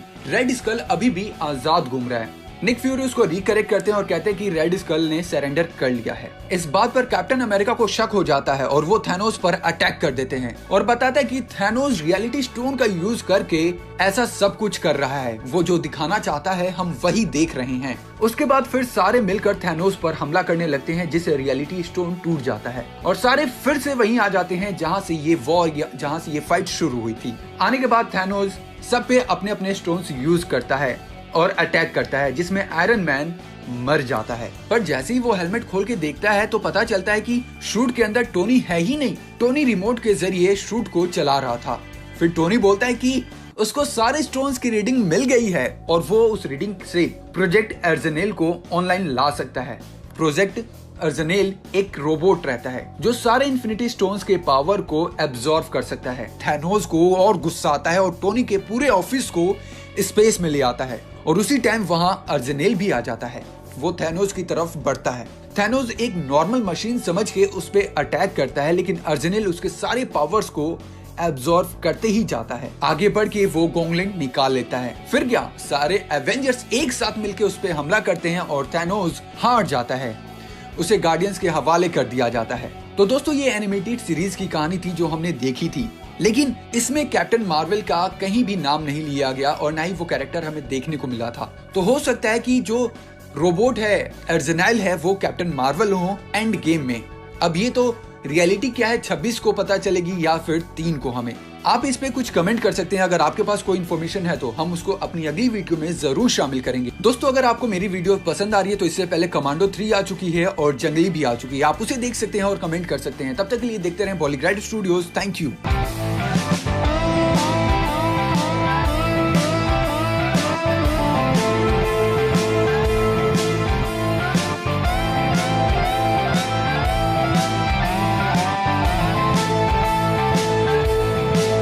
बॉलीवुड के साथ साथ हॉलीवुड के फिल्मों का क्रेज भी हमारे बॉलीवुड में अब बहुत देखने को मिलता है और एवेंजर्स की सीरीज के डाई हार्ड फैन तो हर घर में मिलते हैं। उन फैंस में से एक मैं भी हूँ।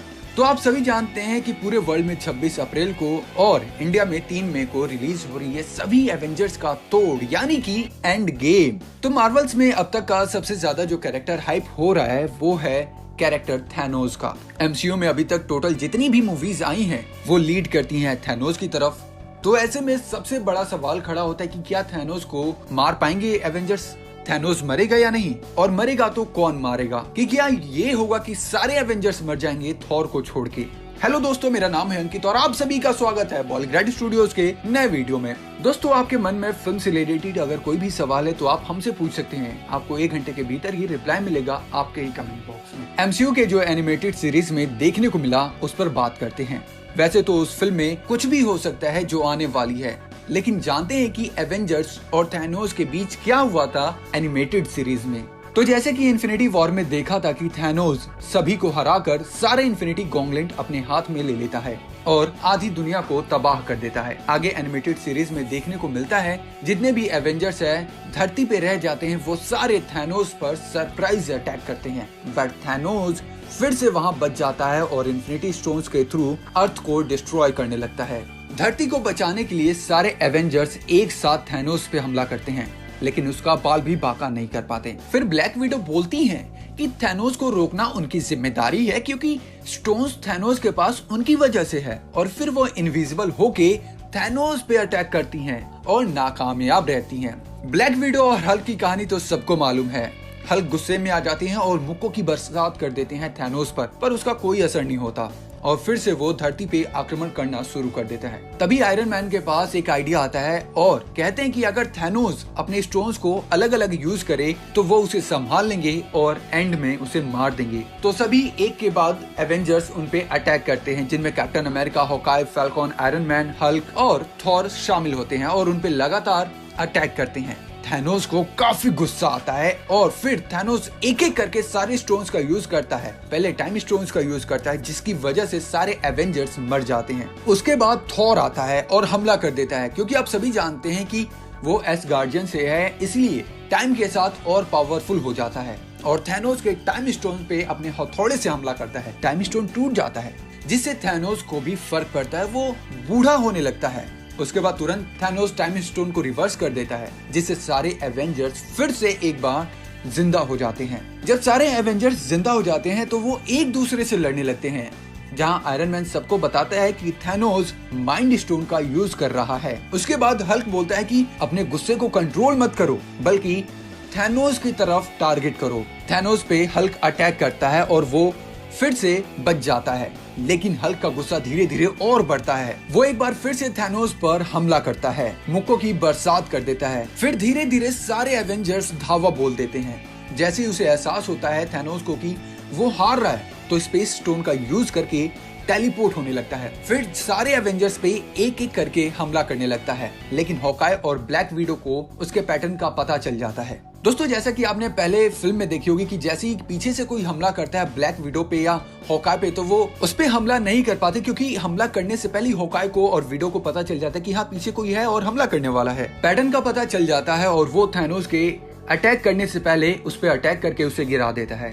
और उसी वक्त थॉर अपना हथौड़ा उस पर रख देता है और आयरन मैन गॉन्गलेट निकाल लेता है। थैनोस को पकड़कर शील्ड के हेडक्वार्टर लाया जाता है, जहां निक को लगता है अब सब ठीक हो गया, पर कैप्टन अमेरिका बोलता है कि नहीं, रेड स्कल अभी भी आजाद घूम रहा है। निक फ्यूरी उसको रिकरेक्ट करते हैं और कहते हैं कि रेड स्कल ने सरेंडर कर लिया है। इस बात पर कैप्टन अमेरिका को शक हो जाता है और वो थैनोस पर अटैक कर देते हैं और बताता है कि थैनोस रियलिटी स्टोन का यूज करके ऐसा सब कुछ कर रहा है, वो जो दिखाना चाहता है हम वही देख रहे हैं। उसके बाद फिर सारे मिलकर थैनोस पर हमला करने लगते हैं, जिससे रियलिटी स्टोन टूट जाता है और सारे फिर से वहीं आ जाते हैं जहाँ से ये वॉर जहाँ से ये फाइट शुरू हुई थी। आने के बाद थैनोस सब पे अपने अपने स्टोन्स यूज करता है और अटैक करता है, जिसमें आयरन मैन मर जाता है। पर जैसे ही वो हेलमेट खोल के देखता है तो पता चलता है कि शूट के अंदर टोनी है ही नहीं। टोनी रिमोट के जरिए शूट को चला रहा था।